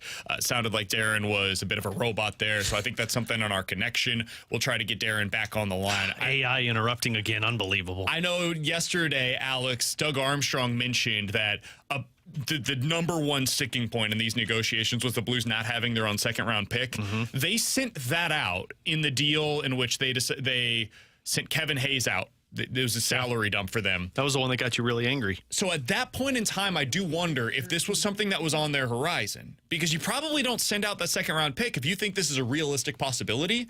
So I am curious, like, when did this really start up from the Blues' perspective in full? Well, I mean, you got to think about this, like how long they take. But then with the Kevin Hayes deal, like that trade to get the second-round pick didn't take place until what, that Saturday night, if I'm not mistaken. So if there were teams involved trying to get Broberg also, you had to wait until you got that pick on Saturday. I mean, you were getting down to the wire with this. For sure. So we go back out to the 101 ESPN hotline. It sounds like we have a better connection now with Darren Ferris, the Philip Broberg's agent. Darren, I asked you prior to us having that bad connection there about how this all started. Can you take us a little bit behind the scenes as to what the process was like from your perspective?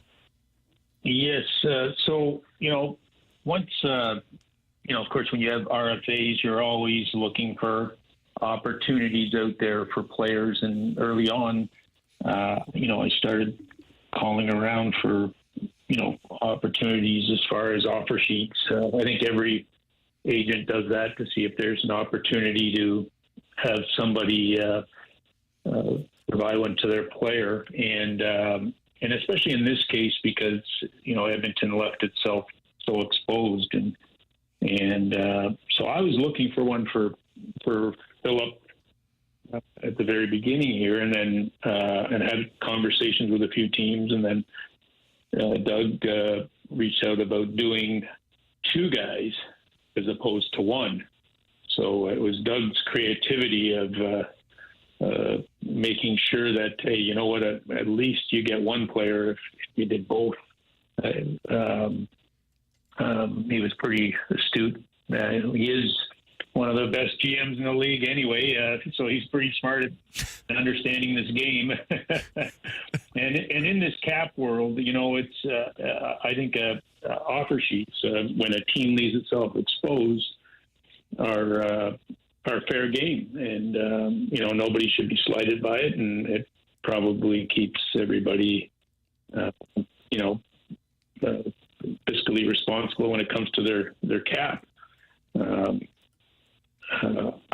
If there was no cap, I wouldn't see, these type of things happening, where they're overpaying players. That might happen, but in these cases, they're not really overpaying. They're giving them a little bit of a premium, but not that much, especially in this case. I think both players will definitely prove their value in the coming season. So, Darren, you talked about kind of how Doug Armstrong was the master behind this. What's the difficulty from an agent's perspective of not only trying to figure out one guy, but bringing somebody else's agent and player into the conversation and trying to work that whole method out? Yeah, it was actually, you know what, this is probably it's funny how everything came together, because I had already been working with Holloway's agent, Blake Robson there, and I was having conversations with him already on what he was doing with his client, and you know, as I was working on Philip, and it's just funny how it all came together. And I explained to Blake knew originally I was looking for offer sheets for Philip, because I knew the number that the team was going to offer was nowhere near what I was looking for as far as an extension for Philip. Not only that, is also opportunity and where to play and so forth. So he was aware of that. And then when the offer sheet idea materialized, where he was doing both players, I presented that to Blake, and he presented it to his client. And then anyway, before the night's done, we ended up getting both kids to sign off, and we're here today. So. Darren Ferris is our guest here on 101 ESPN. He's Philip Broberg's agent, helps to orchestrate this, where Broberg is now St. Louis Blue. Dylan Holloway also a St. Louis Blue. Darren, I am curious, it was reported yesterday by our friend Jeremy Rutherford, who I believe had a conversation with you at some point yesterday during the day, that there were 3 teams involved, and ultimately the Blues were the one that you guys decided to go with. It was also reported that the numbers in terms of the salary was pretty similar from all 3 teams for Philip Broberg. What was it about this Blues situation that stood out to you and to Broberg about the opportunity that he's going to be given here, and why it's a good fit for Philip Broberg? So for me, at first blush, just looking at, the 3 opportunities, I think all provided good opportunities to play. I think St. Louis is definitely further ahead as far as, chance to win and time frame that it would take to get back to another Stanley Cup contention. I think it was young enough. It just seemed to be the perfect fit when we did all our, due diligence on which teams, would be best to approach for offer sheets and where he would fit best. And between coaching, management, and everything, St. Louis really was the shining star in the whole discussion. So, Darren, I think when people hear the name Philip Broberg, they think of somebody who was selected in the top 10, who really didn't get the totality of the playing opportunities with the Edmonton Oilers, but really impressed in the Western Conference Final and Stanley Cup Final. As his agent, where do you feel like Broberg's at in terms of his development? Yeah, I think what's happened is development was stymied at one point for a little bit when they weren't, because they had a log jam there in Edmonton. They had a lot of stuff going on between coaching changes, and there was a lot that didn't really or wasn't conducive to helping Philip in his game. And there was a point where I had to have discussions with the general manager at the time to have Philip go to the American League so that he can play, because playing 4 minutes and trying to fit him in as a 7th defenseman is not good for a young player. It's important that he plays and plays a lot. And he went down and he played 30 minutes of ice every game. Like it was insane. He was just dominant in the American League. So he had proven that, hey, he belonged, with the big team. And I know my discussions with Ken Holland at the time, he agreed. It was a matter of now you've got, players that they've committed to previously that are on contracts. I'm sure they had difficulty moving, would probably be the case if you're going to fit in a young guy like this. And the unfortunate part, they couldn't find a trading partner for one of the other guys. And Philip paid, a price for their, their log jam. And I think that's where we really came to a head where, I was looking to get Philip, and I know it was public that I had asked for a trade previously because of the time it was taking to get him into the lineup. And he had deserved to be in there, and he proved that, especially in that last part of the playoffs. We're talking to Darren Ferris for just another couple of minutes. He's Philip Broberg's agent, joining us here on 101 ESPN. Darren, I do want to ask you about that playoff run, because that's really where it opened our eyes here in St. Louis about Broberg's potential. We just frankly didn't see a whole lot of him last season during the regular season. What was your perspective of the performance that he put out there, the tape that he had based on his opportunities in the Western Conference Finals and then ultimately the Stanley Cup Final as well? Yeah, like he showed what he could do, and it was no shock to me. I know he had that skill and ability. This was all a matter of having an opportunity and having a system that would allow. Sometimes players make mistakes, and you got to have that freedom to fail sometimes, and especially as a young guy and develop. And I just don't think he was afforded that in the NHL. And then when he came up and they saw, holy, it was there. It was probably a little too much too late. And now I don't want to build him up huge here to think he's coming in and going to be Nick Lidstrom in St. Louis. But I tell you, he's a hell of a player. I think it was a very astute move by Doug to pick up, a young defenseman. Like, it's hard to find defensemen in this league, and good ones, that is. And he was able to pick one up. I think that's going to. I think he's going to be a star in this league one day. So, Darren, is there anything else that you think Blues fans need to know, either about your player, about this process, or about what comes next for Philip Broberg that we didn't ask you about previously?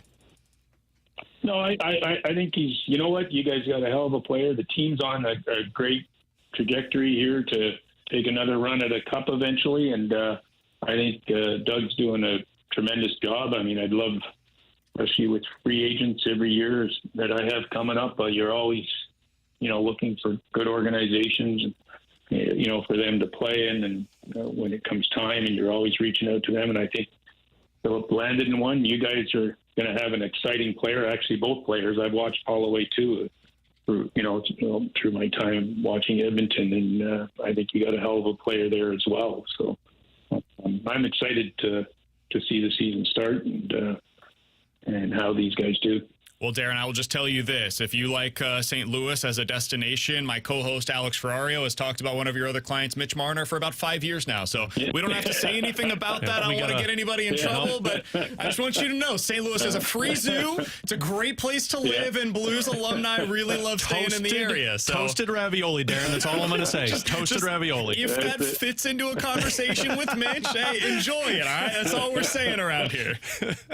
Okay. Hey, Darren, we appreciate the time, keep that man. in mind. Duly noted. Please do. Philip Broberg, the newest St. Louis Blues agent, is Darren Ferris. Darren, thanks so much for making a little bit of time for us today. We'll talk with you again soon. Thanks, Darren. Take care. You got it. That's Darren Ferris joining us here on 101 ESPN. For those that aren't aware, he is indeed also the agent for Mitch Marner, Also the agent who is for a free Sam, agent after this season. Also the agent for Sam Bennett, who's a free agent after this season. So, there's that. Throw that one out there. What'd you learn from Darren Ferris, Alex, that you found interesting? I think the usage of Philip Broberg is the part that stands out to me, and it's not anything that we didn't know, but you heard him mention he was getting 4 minutes a night as a defenseman. Like, people look at it and say 81 games, why would I care about this defenseman? What people don't understand is Jay Woodcroft, who was the head coach for the Edmonton Oilers before Knobloch took over, was Jay Woodcroft loved to deploy 11 forwards and 7 defensemen. And what that means, we've seen it in St. Louis, what that means is if the 7th defenseman is not impacting a game, he's going to sit on the bench for a majority of the game. And so you just heard him mention he went from playing 4 or 5 minutes a night to playing 30 minutes a night in the American Hockey League. So it really does come down to opportunity. And T-Bone, I think it was Nugent Bowman that talked with us last week that said, like, saying that he was misused might be too bold of a statement. I don't think it is, because you had a guy who, if not for a head coach that liked to go 11-7, and if not for a team that had a ton of other left-handed defensemen, I think you'd be talking about a guy who's already come into his own at 22 years old as a left-handed defenseman, and it's more about opportunity. And I think what Darren is alluding to there is he chose, I don't know who the other two teams are, but you heard him mention that there were teams that maybe weren't as far along as the Blues. Like, interesting. I'll just speculate a little bit. Who knows? Maybe it was like San Jose and Chicago. The fact that he waited for the Blues to figure out how to get that second-round pick back so that they could choose St. Louis should give you more optimism. My guess, and this is purely a guess based on cap space. That's it. Just looking at cap space and who's out there that is not very good right now. Chicago, Columbus, San Jose, Calgary, Anaheim. Those are probably, among those 5 teams, I bet you 2 of them were the other teams that were on the list. Probably. Somebody from that collection of teams. I found that to be the most interesting part as well. If you're Broberg, dude, you have to have basically the same feeling that like a Dylan Carlson did when he left St. Louis, where you're like, okay, I could finally just go play. And now we get to find out if he's the player that the Blues believe him to be, or if, hey, maybe Edmonton was right. Maybe he shouldn't have been a 14-plus minute a night player at the NHL level, and he's more of that like AHL, NHL tweener, a 6th, 7th defenseman, and long-term you look at him and you're like, yeah, he's got the speed, he's got the skating, he's got the size, but maybe that's just kind of what he is. He's a paper tiger, right? Yeah. It's possible that's who he is. I don't think it's likely because of what we saw from him in the postseason. And when you put that kind of tape out there against Florida and Dallas, I think it's real. Well, and here's the other thing, too. He performed in the playoffs. Exactly. Like, how massive, like, how many times do we talk about players like, oh, they can't perform in the playoffs? He just did it at the biggest stage. When he was pushed into a position that says, hey, we have nobody else. We need you to do it. And also, don't overlook the fact that another agent basically just came on the air and said, you guys have the best general manager in all of hockey. Think about that for a minute. Yeah. Who's also Mr. Miyagiing Alexander Steen to take over in 2 years. I said this on Friday. Do not overlook the impact of what took place of Doug Armstrong orchestrating this while Alexander Steen is sitting in a war room watching him do all of this. I loved yesterday there was a question that was asked of Doug Armstrong about that. And the question was, how much involvement did Alex Steen have in this situation? And Army basically said, like, listen, this was me. This is not something that you want a very fresh green general manager orchestrating because it's hard, it's complicated. And so this was a learning process for Alexander Steen. And Alex, there are not many general managers in the league that have this as an example. Think about how few offer sheets there have been put out there over the last 20 years. There's what, like 4 of them? Yeah. And only like 3 that have been successful. So Alex Steen just saw how it works. He saw how you can do it. It's rare that you're going to have the opportunity to do this again into the future. But it's nice to know that he has seen how it can work if it's done properly. And he also witnessed somebody be ruthless. Like I know Doug said yesterday, like, look, it's not being ruthless, it's doing business. That's fine. But the way, like, you have to regularly deal with other general managers. And they understand it's a business, but you know, everybody has something stick in their crawl every once in a while. And Alexander Steen just witnessed him go after another team that was in the Stanley Cup final and say, ha, screw you guys because you didn't handle the cap well. I'm going to take these players away. I'm telling you, man, you can't overlook that. It's one of the best moves I've seen. Like one of the most unique moves and shrewd moves that we've seen by a St. Louis general manager in the last decade. Full stop, because of the way that they were able to operate to get this thing done. All right, if you guys missed any of our conversation with Darren Ferris, Phil Broberg's agent, and of course also agent for Sam Bennett and Mitch Marner, you can find that on the podcast page. 101ESPN.com, free 101 ESPN app is where you go to find it. It's all presented by Dobbs Tire and Auto Centers. We'll talk to Chris Kerber, the voice of the Blues, coming up at 1:30. But next, it's time for the Junk Drawer here on 101 ESPN.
Alex Ferrario with you to talk about my friends out at Classic Air Care, taking care and making people comfortable since 1926. You hear me talk about their maintenance agreement that they have, purchasing an HVAC system. They have financing options for you. But let me just read you a couple of reviews off of their 4.8 rating, where they have over 2,000 reviews talking about Classic Air Care. This one from Diane that says, Eric was out within hours of us calling that our AC was out. We are new to the area, called after a recommendation from our neighbor, answered every question, had and felt very honest with his approach. We will be asking for Eric by name for our next cleaning, and you have now made a customer for life. Highly recommend. So you need to use the company that, one, is responsive, two, knowledgeable when you get the technicians coming out, and there to help you. It's why I urge people to be a part of their maintenance agreement, because if you have issues in between their 2 visits per year, you're first on their priority list to get out and fix your HVAC system. So give them a call today. Tell them Alex Ferrario sent you, or you can schedule your appointment online. That's Classic Air Care and ClassicAirCare.com.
With Alex and T-Bone, I'm BK. You got BK and Ferrario here on 101 ESPN. It is time to dive into the junk drawer here on 101 ESPN. Alex, is there any kind of a theme night that could get you out to the ballpark right now?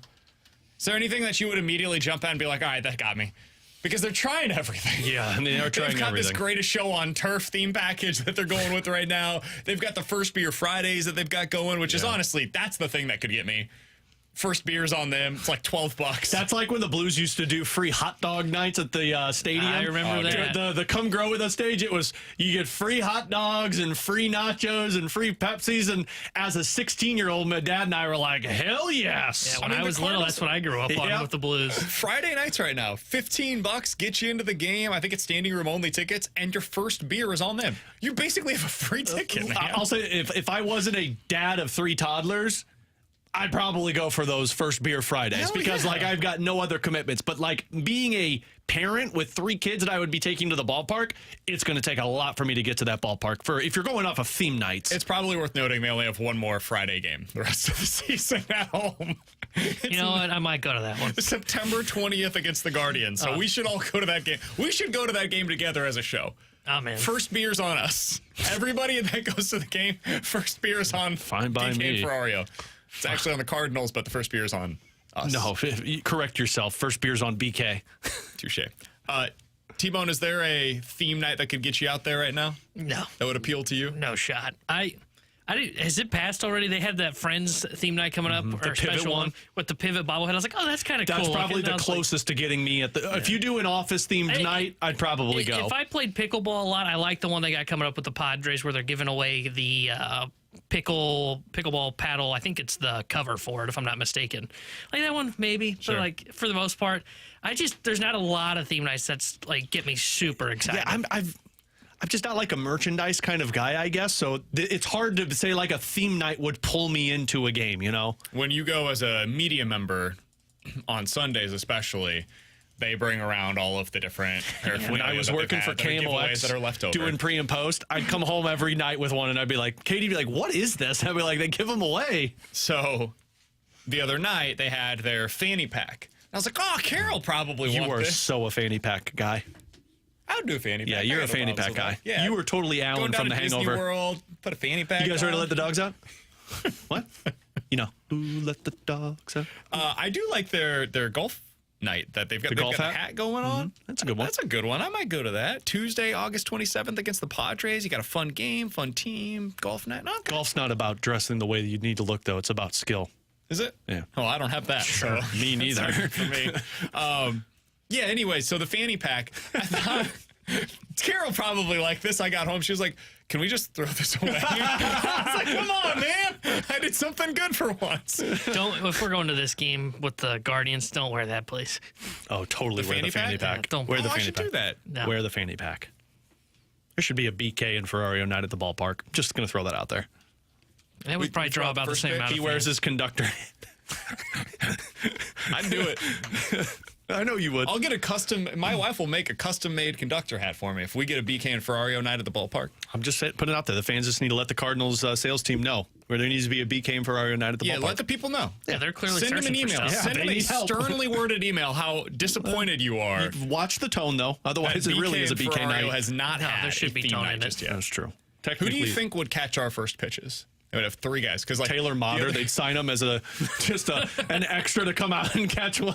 He'd be honored. Descalzo should do it. We've had him on the show a couple times. He's a Ollie friend of the probably show. will No, catch him. Ollie would not. No, Ollie would absolutely not. He might catch No it for chance. you, not me and Tanner. The reason I ask is because typically it ends up being Kyle Lee that's tasked with doing this. I'm not sure Jason Tatum and Matthew Kachuk. You get Alec Burleson, and who was the other one they got?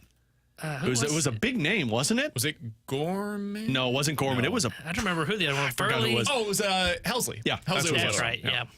Yeah. Someone had said a graveyard theme night. That'd be great. Oh, that would be a dark theme. 101 That ESPN would be so conductor dark. hat giveaway. What? Signed by the three of us. A 101 ESPN conductor hat Oh, giveaway. Man, I like that. That'd be good. That'd be a good gift. That'd be good merch. We should get on that, Ryder. Can we get our own bobblehead? BK for. Yeah, we should have a bobblehead. I We feel have like a we great could make bobblehead. bobbleheads. We could probably do that. Serious. What was that hand motion you just? Serious question though. If you do the bobblehead night, how big do they make the Adam's apple? Oh, like his wouldn't shake. It'd be stuck forward. What if they made his shake? What if our head shook and it was his Adam's apple? And it's like a chia pet. If you water it, the nose grows. Man, if you guys are listening to this, Cardinals, you are missing out on some money right now. Someone said it needs to be a Brandon t-shirt night with Mike Schilt's face on it. Like Mike Schilt just says, Brandon. This is way more fun than talking about the Cardinals. But we'll talk about the Cardinals next year on 101 ESPN.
Alex Ferrario with you to talk about my friend and insurance agent, Tracy Bibb, taking care of the Ferrario family with our home and car insurance needs. And she sent me a note a couple of days ago letting me know to urge Illinois listeners right now.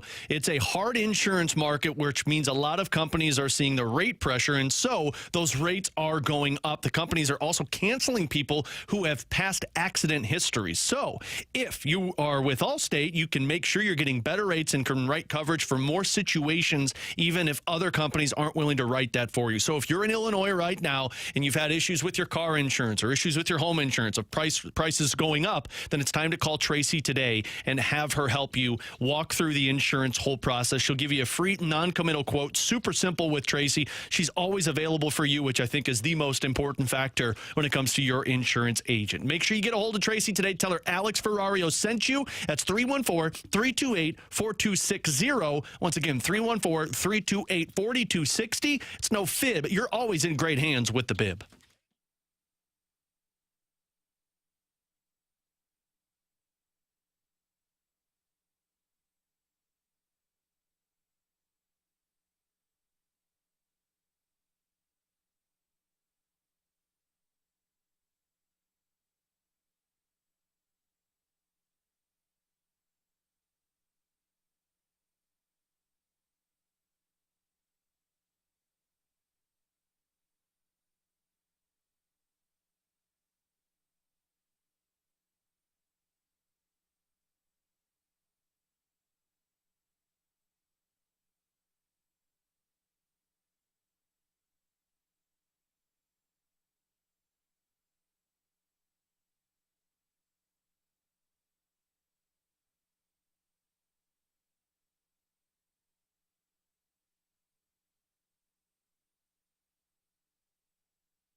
With Alex and T-Bone on BK, so our YouTube chat had a really good idea. They said we should do a ballpark night, and we should go to the Budweiser Terrace pregame, Alex, because an hour before first pitch, it's $5 Busch Lights, and we'll go ahead and take the tab for the first round for everybody. We'll get you one Busch Light on the show.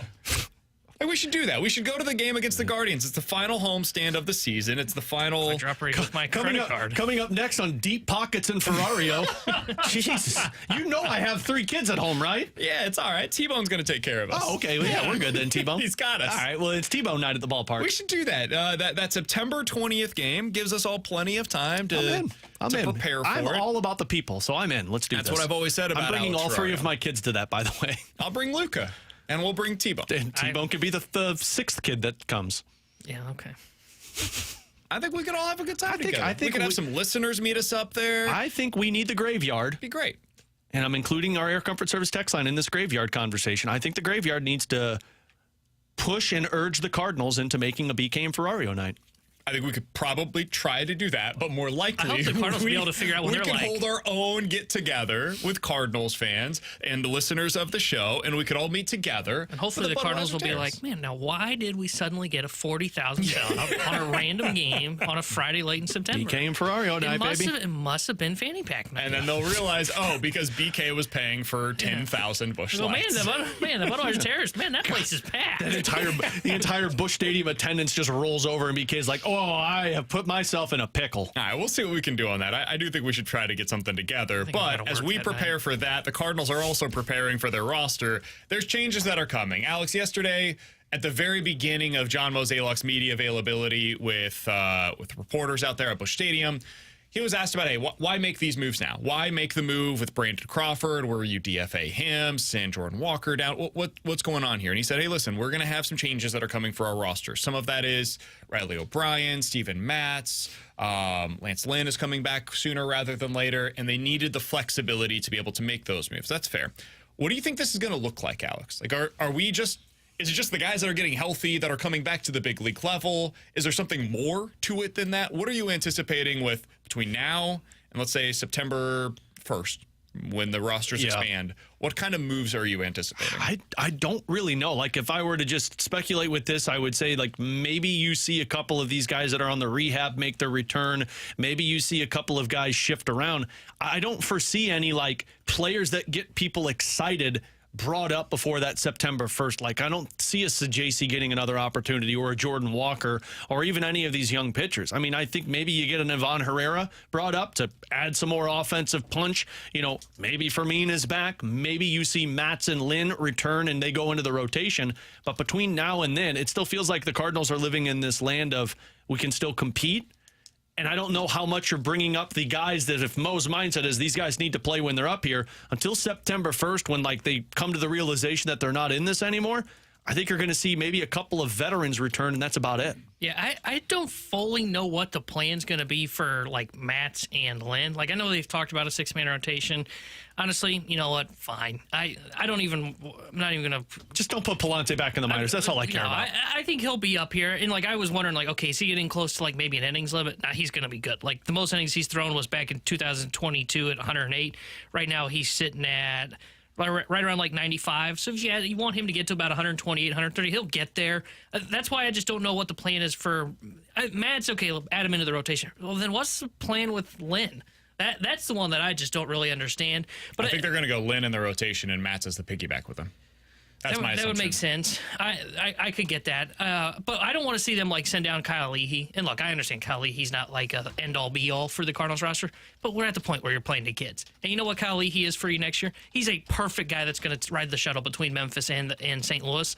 So I'd like to still see him here. If they want to see Riley O'Brien, my kind of tinfoil theory is, especially if the way things are going continue, I think there's a chance they put Sean Armstrong on waivers. And that's one guy ahead of my list. We'll see if they claim him. The other one that I would throw out there potentially on that list, I wouldn't do it because I'd be open to bringing him back next year and wouldn't want to burn this bridge, is Andrew Kittredge. Put him on waivers. Someone would probably claim him. Now you've got him and Armstrong off the books. Boom, I've got 2 bullpen spots that have suddenly freed up got for another St. option Louis. for you? Who are we thinking? Ryan Helsley. Pitching. I think this team's going to DFA Tommy Pham. Sure. That's probably going to happen. Well, you mean another platoon bat? I can't imagine he's super thrilled. I remember the first day that I was down there when he had that grand slam. It was an amazing pinch hit for them. First time that they had done that all season. That's correct. And way to go, Tommy. They now, by the way, have 3 pinch hit home runs since July 30th. They had 0 prior to Tommy Pham's grand slam. They had another one last night with Matt Carpenter. So Matt Carpenter and Tommy Pham are 2 of those 3 home runs. Think about that for a minute. Yeah. None of the guys on your roster that are big-time players. It is Matt Carpenter and Lars Tommy Nootbaar Pham. was the other, but he wasn't supposed to be a bench bat. That was a solo That was a solo shot. It didn't matter. So the reason I bring up Tommy Pham, I can't imagine he's super thrilled about the fact that he's a platoon option for you right now.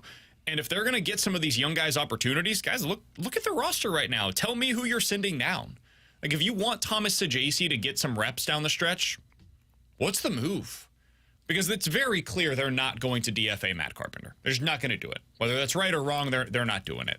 Tommy Pham, if you decide to DFA him prior to September 1st, he can latch onto another team, have another opportunity to potentially go play for a contender. There's value in Tommy Pham. There's not a whole lot of value in a team like this for Tommy Pham. The thing that sucks, though, is T-Bone mentioned Sean Armstrong. I mentioned Tommy Pham. So 2 of the 3 guys that you added at this year's trade deadline potentially won't even make it to the end of the season for you. I don't know about you guys, but we pulled that's a winning deadline right there. Yeah, that was like the Angels from last year. Remember, they acquired Giolito. Yeah, Giolito, Ronaldo, or no, they got rid of Ronaldo. They acquired a couple of relievers. Matt Moore was, I think. Yeah. Oh, no, he may have been there. Either way, Ronaldo they made a Lopez. bunch of moves. They were buyers, and then like 2 weeks later, it was like, here, have our whole team. Yeah. They're all on We waivers. stink. And that's kind of the Cardinals vibe But like right now. those don't move the needle for me really at all, because like you get rid of those guys, like you're getting appearances out of the bullpen. But for Tommy Pham, like you're already using them in a platoon role, so it's not like you're bringing somebody up that's going to start getting more at bats. I think if you do that, that means that you're like Jordan Walker starting the rest of the year. Oh, see, I could see them still using him as a platoon bat. I could see them say like Donovan, and although Donovan's been doing a lot of second base, I could see him go Victor Scott, Lars Nootbaar, and Alec Burleson. See, that's kind of where I wonder if they will make it.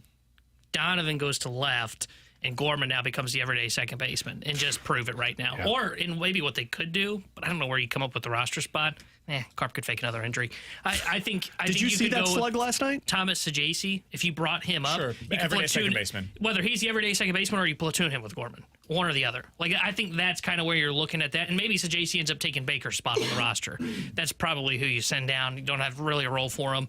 Why not just do that if you're going to go that route? But yeah, I don't know if they would actually go with Walker. Like I thought the whole process until they really did this weird kind of he's up for 5-day stretch thing. I thought the whole thought process was he's just going to be in AAA the rest of the year. And he's going to work on stuff. He's going to get the swing right, hopefully build momentum into the offseason, and then he can work on stuff again. And then hopefully you get to spring training and you're like, aha, there it is. It clicked. Now I don't know how they feel about that. Yeah. I don't know how they feel about their roster at all. I think we do. I think we know. Did you guys see yesterday as a wave the white flag moment from the team, or did you see it as their last gasp? A little bit of both, to be honest with you, Sure. because like the last gasp was like, okay, well, you bring up Luke and Baker fills the void that Jordan Walker was, and maybe you still use him as a bat. But then on the flip of that, it's like, yeah, but we're probably never going to see Luke and Baker is literally, that means you're just operating with one man less on the roster because you DFA'd Brandon Crawford. So like I saw it as a little bit of both, to where it was like, okay, you still think you can compete, so you get rid of Jordan Walker and put somebody in that role that should have been in the first place. But in all reality, it's not going to make a difference because Baker's never going to play. Yeah, I thought it was waving the white flag. And maybe it's not so much the moves as it was Mo's quote, but it certainly sounds like at least the front office is at the point of it's time to kind of move on. And I think that's why you saw Crawford DFA'd. Time for us to move on from the Cardinals. We're going to get into some NFL quick hitters coming up next here on 101 ESPN.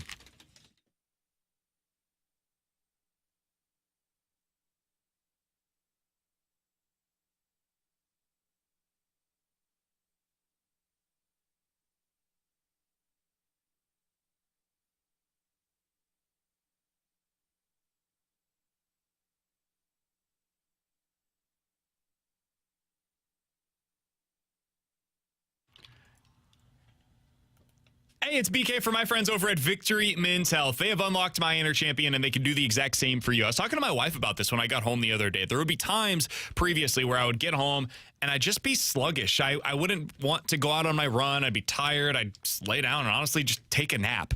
I don't have that anymore. Now I get home and I have the energy that I need to be able to hang out with my family, to go on my runs, do all of the things that I need and want to do. And it's because I had a vitamin deficiency. They were able to take care of that for me. I went in, they did the blood draw, and they found out, hey, you're low on vitamin B12. You're low on vitamin D. You've got some other things that we can potentially help you out with. I take my daily vitamins now. They have taken care of all of that for me. I've got my supplements. They can do the same for you, whether it is a vitamin deficiency, some weight loss goals that you've been struggling to be able to meet, low testosterone, erectile dysfunction. They will help you unlock your inner champion. They will help you meet your needs at Victory Men's Health. 4 great locations across the St. Louis area and online at victorymenshealth.com.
With Alex and T-Bone on BK, we do have some news from the NFL. Guys, Bo Nix has officially been announced as the starting quarterback for the Denver Broncos. Here's my question to you. This was expected. Nobody's really surprised that Bo Nix is going to be the starter in Denver this year.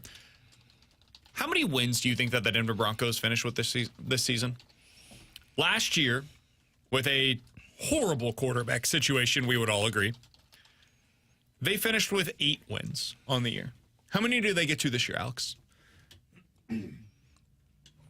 6, 7.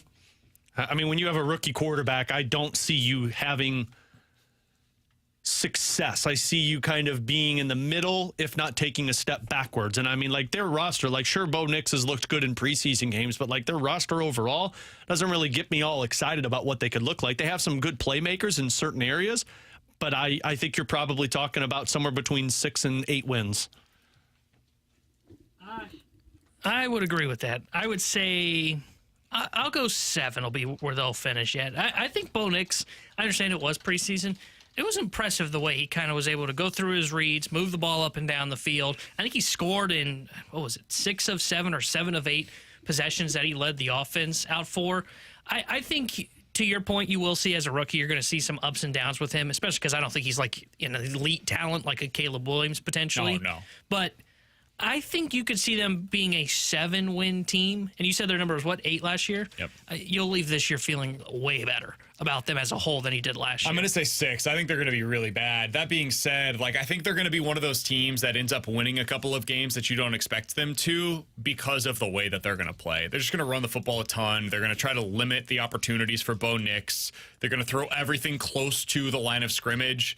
And you leave the season, you're like, man, that team was not an enjoyable watch. But they were respectable. And I think that's kind of how I feel about them. But 6 wins, 6, 7 feels about right for the Denver Broncos going into this season. Their schedule, just honestly, just looking at it at a glance, isn't all that bad. Like, they've got everybody from the NFC South, it looks like. That division's kind of bad. They've got everybody, in their division outside of the Chiefs is bad. The Chargers and the Raiders are not that impressive. But I like the Chargers way more than the Broncos. Fair, but to your point, if they can surprise us with a couple of wins, it wouldn't shock. If I told you today that the Broncos win both their games against the Chargers, how shocked would you be? I also don't think I would be pretty surprised by that. Really? I think Jim Harbaugh's just a really good coach, and they've got so much better of a quarterback. Sure. I don't think the Broncos have a good coach either, though. I think Sean Payton's kind of Justin past Herbert's it. down to 1 foot now with his plantar fasciitis. So, fair point. To me, if you told me today, hey, they win both games against the Chargers, I'd be surprised, but I wouldn't be like, oh my, what? I would be like, whoa, okay. Yeah. Let me put this a different way. I would not be surprised if the Denver Broncos start the season 0-6. Oh, I would be surprised if they start Seattle on the 0-6. road, Pittsburgh, Tampa on the road, the Jets on the road, Raiders, Chargers. That's their first 6 games. If they start at 0-6, I don't think it should shock anybody. It's funny because I look at it and say, I could see them being 3-3 through the first 6. I think they can beat Seattle. I think they can beat Pittsburgh. Yeah. I think they can beat Seattle. I think they can beat Pittsburgh. And then I think they can win one of Raiders or Chargers. I'm not saying that's going to happen, but to me, I can see the 3-3, especially early. The first 6 weeks is always oh my, the Chiefs are 3-3. Everybody panic, and then they win 13 in a row. All right, as we continue along with some NFL quick hitters here on 101 ESPN, there was a piece earlier today breaking down on ESPN.com the best divisions in the NFL heading into this season. Their top 3: number 1, the AFC North; number 2, the NFC West; number 3, the NFC North. Beyond that, it was the AFC South, the AFC East, the NFC East. The AFC West was 7th on this list because of the teams that we were just talking about. And finally, the worst division in the NFL is the NFC South, according to them. How would you guys rank your top 3 divisions heading into this season in terms of just the overall strength of that division? In no particular order, I would have NFC North in the top 3. I would have the AFC East in the top 3, and I would have the AFC North. I think if I were to have to... No love for the NFC West. No, because I think you've just got the 49ers. Sorry, T-Bone, but I think the Seahawks are sleeping on the Rams. I think the Seahawks are an average team. I think the Rams are an average team, and I think the Cardinals are an average team. I think the NFC East might be more competitive than the NFC West. I would have... I would have the NFC West probably third. I think that's right, because I think the Rams are better than they're getting credit for. I think Seattle, Arizona can be teams that can be right around 500. And I mentioned, I think it was yesterday, I think Arizona is going to take a big step forward. Now that they've got a weapon for Kyler Murray to throw to, I'm actually lower on the AFC North. I am too, man. I would have probably the NFC North as first, maybe, and then the AFC South second. I think the AFC South's being slept on. I think the Colts, if Richardson's healthy, they're a team that can be an 11-win team. The Texans are a team that could be a Super Bowl contender. And then, like, Jacksonville and Tennessee are kind of in that middling range. But if, like, Will Levis is the guy, and, like, I'm not sure of that, but if he is, the Titans have some weapons around him, man. So I would put that the AFC South is a tough division as well in my top three. I think they're going to be a little bit different of a difficult division, though. Like, to me, I feel like you've got one superior team and then three other teams that are fighting with each other. To whereas, like, when I look at the others, I feel like there are multiple superior teams in that division. Like, I don't think the Colts or the Titans or the Jaguars have any shot at a Super Bowl. To whereas, like, if I go over to the AFC North, what? Colts. Come on, man. Come on, man. But like the AFC North, I could see two teams legitimate Super Bowl contenders. AFC East, I could see three teams legitimate Super Bowl contenders. Same can be said in the NFC North. These were Bengals defenders yesterday after playing against the Indianapolis Colts. Cam Taylor-Britt, quote, "That's all that Anthony Richardson can do," end quote, when talking about Anthony Richardson scrambling. BJ Hill, quote, "Throw the damn ball," end quote. Geno Stone after Richardson's incompletion, quote, "He only throws to spots. He doesn't know how to throw to his receivers," end quote. It's not a particularly good day for Anthony Richardson. They're judging him off of like the Bengals defense. They're judging him off of like what, 4 games in the NFL last year, and a couple of throws against their practice defense. Calm down, Cincinnati. You're not going to be great either. I'm still very excited about the Indianapolis Colts this year, and specifically Anthony Richardson, but bad day for him yesterday. I'm interested in the Bengals, man. I don't know really what's there. To me, they are my biggest like boom bust team. I don't know what they're going to look like this year. I have so much trust in Joe Burrow when healthy that I think they could win the Super Bowl.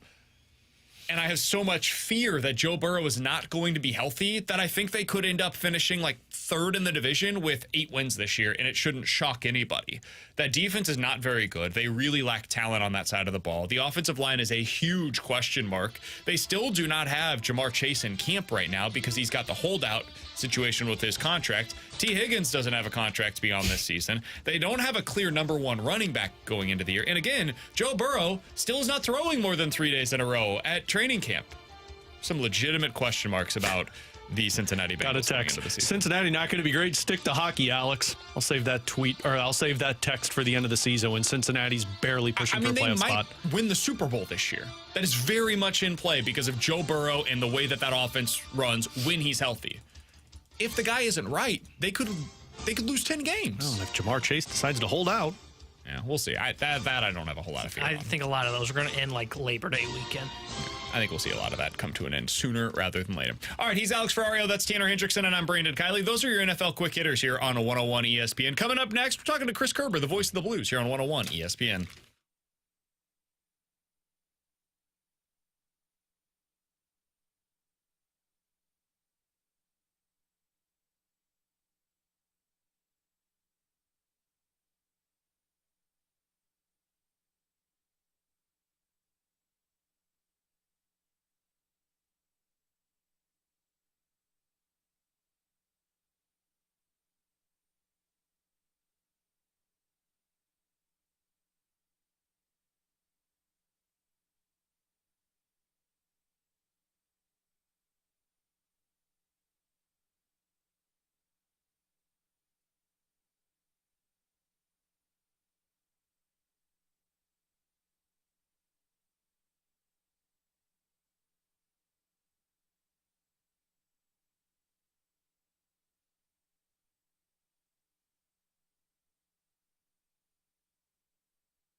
All right, the temperature's starting to turn a little bit. We're getting just past the summer heat. All right, you know it's still going to be there, so you need that air conditioner. But you're also getting into the fall where you're going to turn it off, you're going to turn it on, you're going to turn it off, you're going to turn it on. Go ahead and make sure that if you haven't had that unit service, you call ClassicAirCare.com. Get on the phone, get on the website, book an appointment, and make sure you're ready for the rest of summer. And as we head into the fall and winter, check out their service plans. They have service plans and memberships available that make sure that you don't have to think about this thing. You can order your filters online. They make sure that the care of your house and your unit is absolutely easy for you to do and make it as painless as possible. So log on, check out the range of services that they have, and make sure that you call the best in the business here in St. Louis. Log on and check out Classic Air Care at ClassicAirCare.com.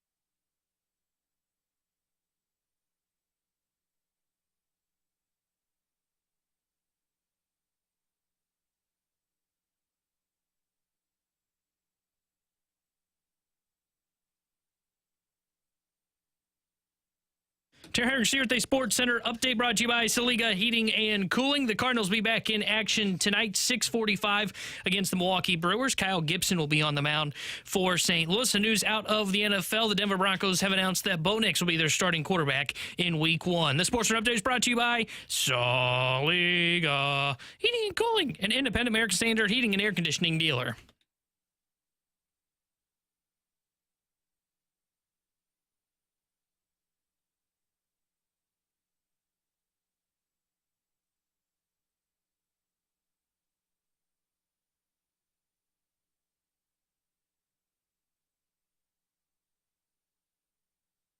With Alex and T-Bone on BK, happy to go out to the 101 ESPN hotline to be joined by Chris Kerber. He's the voice of the Blues. He's joining us here on BK and Ferrario. Kerbs, not often around this time of the year that you have legitimate news to discuss relating to the hockey world, but Doug Armstrong is not your typical general manager, and he now has two new players to put into the mix, Dylan Holloway and Philip Broberg. What was your reaction to the news yesterday when you saw Edmonton would not be matching, and the Blues have two new former first-round picks as a part of their core?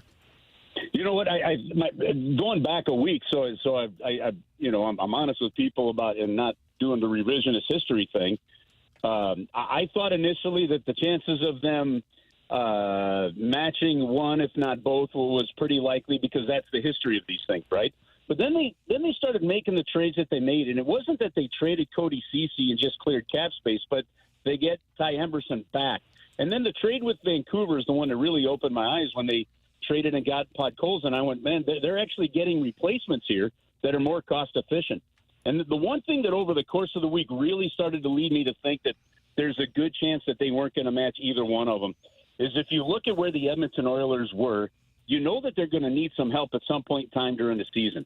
So they couldn't jam themselves up with LTIR cap space, but they also did not have a first, second, third, or fifth round draft pick. The next draft, they had no capital, and this was a way to get some capital. So I'm glad that it worked out. I love the fact that maybe the Blues had to kind of make a side deal to make sure that they didn't match them. But listening to Stan Bowman yesterday, listening to Doug Armstrong, I think it worked out extremely well. And what a just a smart, calculated move by the St. Louis Blues. Now, time's going to tell whether or not it works out with these players. But even if it doesn't work out long term, you've brought in a couple guys that are still going to increase competition for ice time and playing time now that fit the mold, the age, the type of player you want. And so I don't see any short-term negatives with this. Curbs, what do you think that competition is going to look like? Because it sure seems like you're talking about 5 or 6 forwards that are going to be fighting for 1 or 2 roster spots. And on defense, it seems set, but you also still have some guys who could impress. There's one thing that I think Doug Armstrong has not liked from day one. and that's the anointment of players. Whether it was, the young guys that were still just coming into their own when he first got here with the Backus, Zoshis, Berglunds, Perrons, right? He wants those guys pushed. He doesn't want anybody, once those guys comfortable thinking, okay, you've made it. Well, he's done just this. Like, the bottom line is Bolduc is going to have to come in and be good. He's going to have to come in and be good and ready. As he earned himself a spot at the end of last year. Well, you now have a lot of competition for ice time, whether it be, look, if you're going to crack the top six, you're going to have to be really good. If you're going to crack that third line, okay, well, you now know that your competition in Texier and some of these other guys is there, right? So it's going to be interesting to see how it shakes out. One, injuries will dictate some of this, but if everybody's healthy, the Blues will be forced to either put some guys on waivers, make a move or two just to clear some space, and Doug Armstrong has given himself a lot of depth to do so. And to me, it just means that if you're one of those young guys looking in, you seriously better come in ready to go. And honestly, guys, I like what Doug Armstrong said. Most times a veteran player might come in and say, okay, well, I'm set here. Well, if you're one of those guys, you're in that 30, 31, 32 range, you got a year, maybe two on your contract, okay, and all of a sudden some guys start to come in and light it up. You become expendable. So he's really brought accountability to the process, I think, from top to bottom. As of today, Kerbs, who do you think gets the first crack at the number 2 center job? Who do you see and who do I want? I think that the head, with the way things have gone, the head tells me they still want to see if Buchnevich can do it, right? I'm not so much a fan of that. As of today, I still think right now your number 2 center on this team is Braden Shen. In that scenario, who's your number 3? In that scenario, your number 3, whether that potentially is a Texier, whether it sounds like they want to take a look at Holloway at center, didn't it? If you listen to those comments. I heard the same thing yesterday, Kerbs. Found that fascinating. He's big. He can play it. So to me, is it potentially a Holloway with, the great wild card, the real great wild card in this from a camp standpoint is Dvorsky. If Dvorsky comes in and can make the spot, then there's your guy that you can flip-flop between the second and the third line and get that experience going for him. Hey, Kerbs, one more I wanted to ask you on the offer sheet side of things, kind of a side effect that I was thinking of once these were successful by Doug Armstrong, is I really hope more teams become more willing to offer sheet players, because the excitement that week provided in the National Hockey League, not just in St. Louis or Edmonton, but it felt like the NHL was talking about it. I feel like that is what the NHL needs in off seasons are the potential of having those RFAs. And we just had Broberg's agent on who basically said it forces teams to be a little bit more fiscally responsible. Well, there is that. And I look, it's a copycat league, as we all know sports is. So if you go back and you listen to what Doug Armstrong said, he said, no, we don't make an offer sheet. We made an offer sheet because we want to get the player. We made an offer that we think would allow us to get the player. We're not making an offer to sign a guy just to screw over another team, to put them in a bad spot with no intention of doing it. And he brought up the Detroit example. Detroit has plenty of cap space left. They're still trying to figure out Mo Seider. And so no one's going to sign Mo Seider to an offer sheet right now. One, because of the compensation. Two, because they know Detroit can match. It's wasted energy, right? So that's the one lesson, I think, and that's a message that I think Doug Armstrong sent to every other GM when he said that yesterday.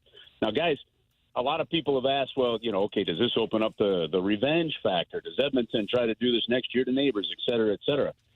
Look, to me, I think if anything, this opens the eyes of every general manager to say we need to continue to look at things differently and use the full breadth of the CBA, much like teams have used that LTIR to hide guys until the playoffs.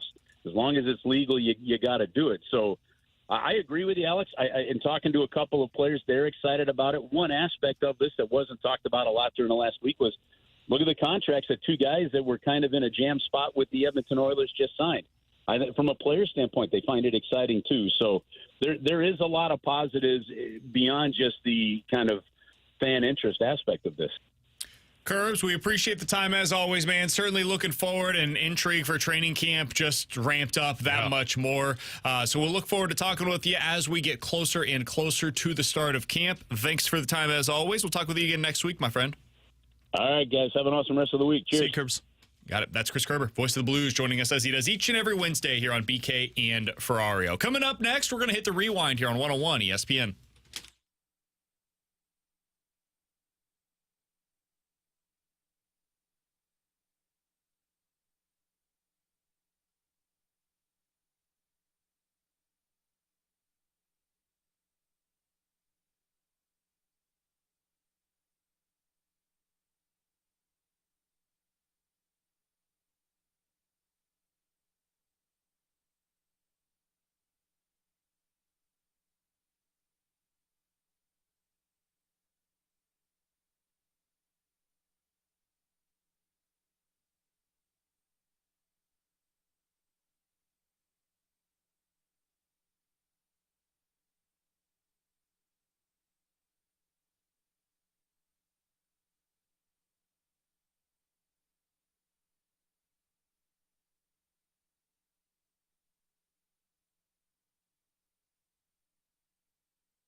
With Alex and T-Bone on BK. If you guys missed anything from today's show, be sure to check out the podcast page, 101ESPN.com, and the free 101 ESPN app is where you go to find it. It's all presented by Dobbs Tire and Auto Centers. You can always check us out on YouTube as well, youtube.com/101ESPN STL. The studio cams are powered by the Air Alliance team. Alex, we're going to do a split segment here. We'll start out with the Blues, and then eventually we'll get back to the St. Louis Cardinals, who are unfortunately back in action later on this evening against the Milwaukee Brewers. Start with the Blues, though. We were talking about this off air. Man, so much about this team going into this season, especially now that you have Holloway and like you have Broberg and 2 spots in your lineup seem to be solidified. It all comes back to who is that number 2 center. Yep. It really is the pivotal decision for the season, because if Dvorsky, and Kerbs mentioned this in our conversation with him, if Dvorsky comes into camp and appears to be ready, and then that proves to be the case as we get closer and into the regular season, and he's your number 2 center, man, everything fits into place so seamlessly from there. Mm-hmm.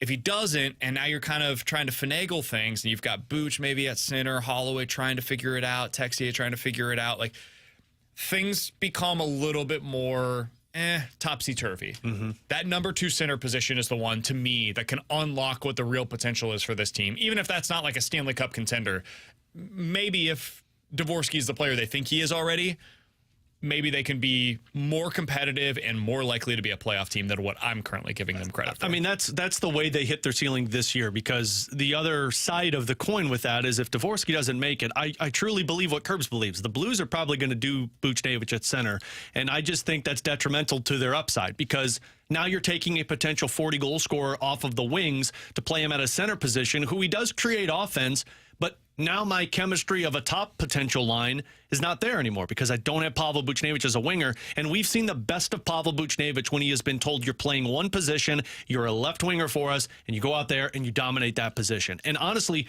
the team, it lies on 3 guys. Like, we could talk about the excitement of all of these young players and the upside. That's what the future holds. The here and now rely on Thomas, Kyrou, and Buchnevich. That's your top line. And the only way for Thomas to get to a 100-point player is if you have wingers who can finish. And last year, you didn't see the finish of Jordan Kyrou for the first 4 or 5 months of the season. You didn't see the finish of Pavel Buchnevich. Frankly, he was snake-bitten an awful lot that season.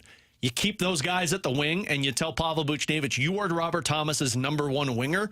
You're a 35 to 40 goal scorer. That's how you hit your upside. But the only way they're going to do that is if Dvorsky fights for that position, because I just don't think Bannister views Schenn as a long-term winger or a long-term centerman.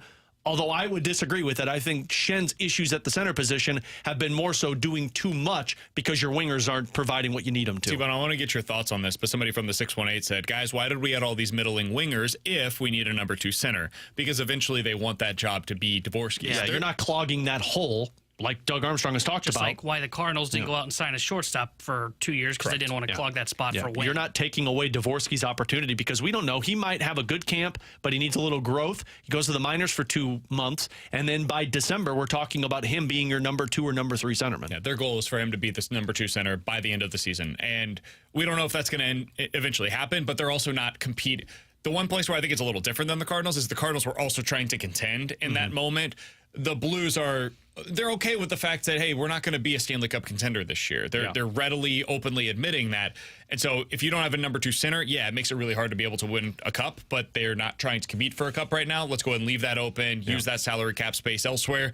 So I think it's actually a really smart way to go about it, but it does leave you vulnerable early on in the season if you don't end up finding somebody to be able to take that spot. Yeah, and that's why we've always said, like, this is the stopgap year for that spot. You know, I when you look at it, that's why you would go with Buch or Schenn there. I think Schenn at this point in his career is probably best suited as a top, if you want him in the top 6 as a winger, I think he could play as a third-line center for you. And I think on a Stanley Cup contender, that's where he would be as a third-line center. But right now it's about, okay, do we want to keep him healthy all season long? Well, what's best suited for that? It might be having him on the wing, and we'll just go with Buch at the center position. We'll see if it allows him to try and create offense as much. And I don't necessarily have a problem with it because of the expectations. You know, if they were a team that was saying like, hey, we want to be a team that's going to, you know, contend for like the Western Conference Finals, I'd look at that and go, well, why would you play Busch at the number 2 center spot? I get it. It's the stopgap decision. And their hope is that if Dvorsky gets it, you're right. It unlocks everything for them. He's kind of the missing puzzle piece, but you don't want to rush that puzzle piece. I think your depth at center as an organization, you're set for the future. You've got Robert Thomas. You've got Dalibor Dvorsky. You've got a few guys who could be third-line centers for you in Stenberg and Dylan Peterson. This kid that they just drafted last year is big. And then you've got a fourth-line centerman and a guy like Zach Dean or Nikita. You're set at the center position. The reason you don't want Busch there is, or the reason you didn't go out there and get another centerman is because you need to fix your wingers. All right. So the Cardinals back in action tonight. They're going up against Tobias Myers, right-handed starter for the Milwaukee Brewers. If you're not familiar with him, he's been excellent for them this year. Last 12 starts, 73 innings, 1.85 ERA for the Milwaukee Brewers has Tobias Myers. Over under 2 runs scored by the Cardinals tonight. Under. Jeez.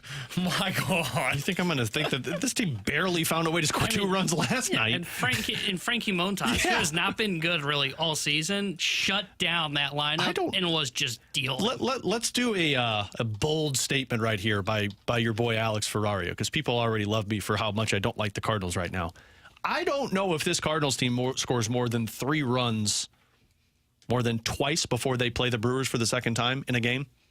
I mean, it's baseball, so I'll take the over, but not because I'm excited about it or because I'm overly optimistic, but because weird stuff happens and the Cardinals scored 5 runs against the Dodgers on Saturday, and that was after scoring 6 runs against the Dodgers. On Friday. that was against Bobby Miller, who was broken. Yeah, no, you're right, but I think they'll end up scoring. I would take the under tonight. Bobby Miller went right back to the minors after that game versus the Cardinals. Dude, I don't know what happened to him. Cardinals should trade for him, and they'll definitely fix him. Speaking of teams that can't deal with their young guys real quick, what happened to Walker Buehler too? That guy stinks as well. Dude, go get him. The Dodgers are really lucky they have $1 billion to spend on their roster because their young guys have not developed they would be in the any Cardinals way this spot. year. Dustin May, remember when he was great? Well, he's saying he hurt. Again, remember when he was great? I do remember that. The difference between him and the rest of these guys, though, is that these guys are healthy. They just stink. Yeah. Kind of like the Cardinals. He's Alex Ferrario. That's Tanner Hendrickson, and I'm Brandon Kiley. We'll break down whatever happens tonight in this Cardinals game tomorrow here for you on the show. We'll also probably talk about the Blues and more positive things as well. All of that, so much more tomorrow at 11 a.m. Fastlane's got you guys taken care of from 2 to 6 right here on 101 ESPN.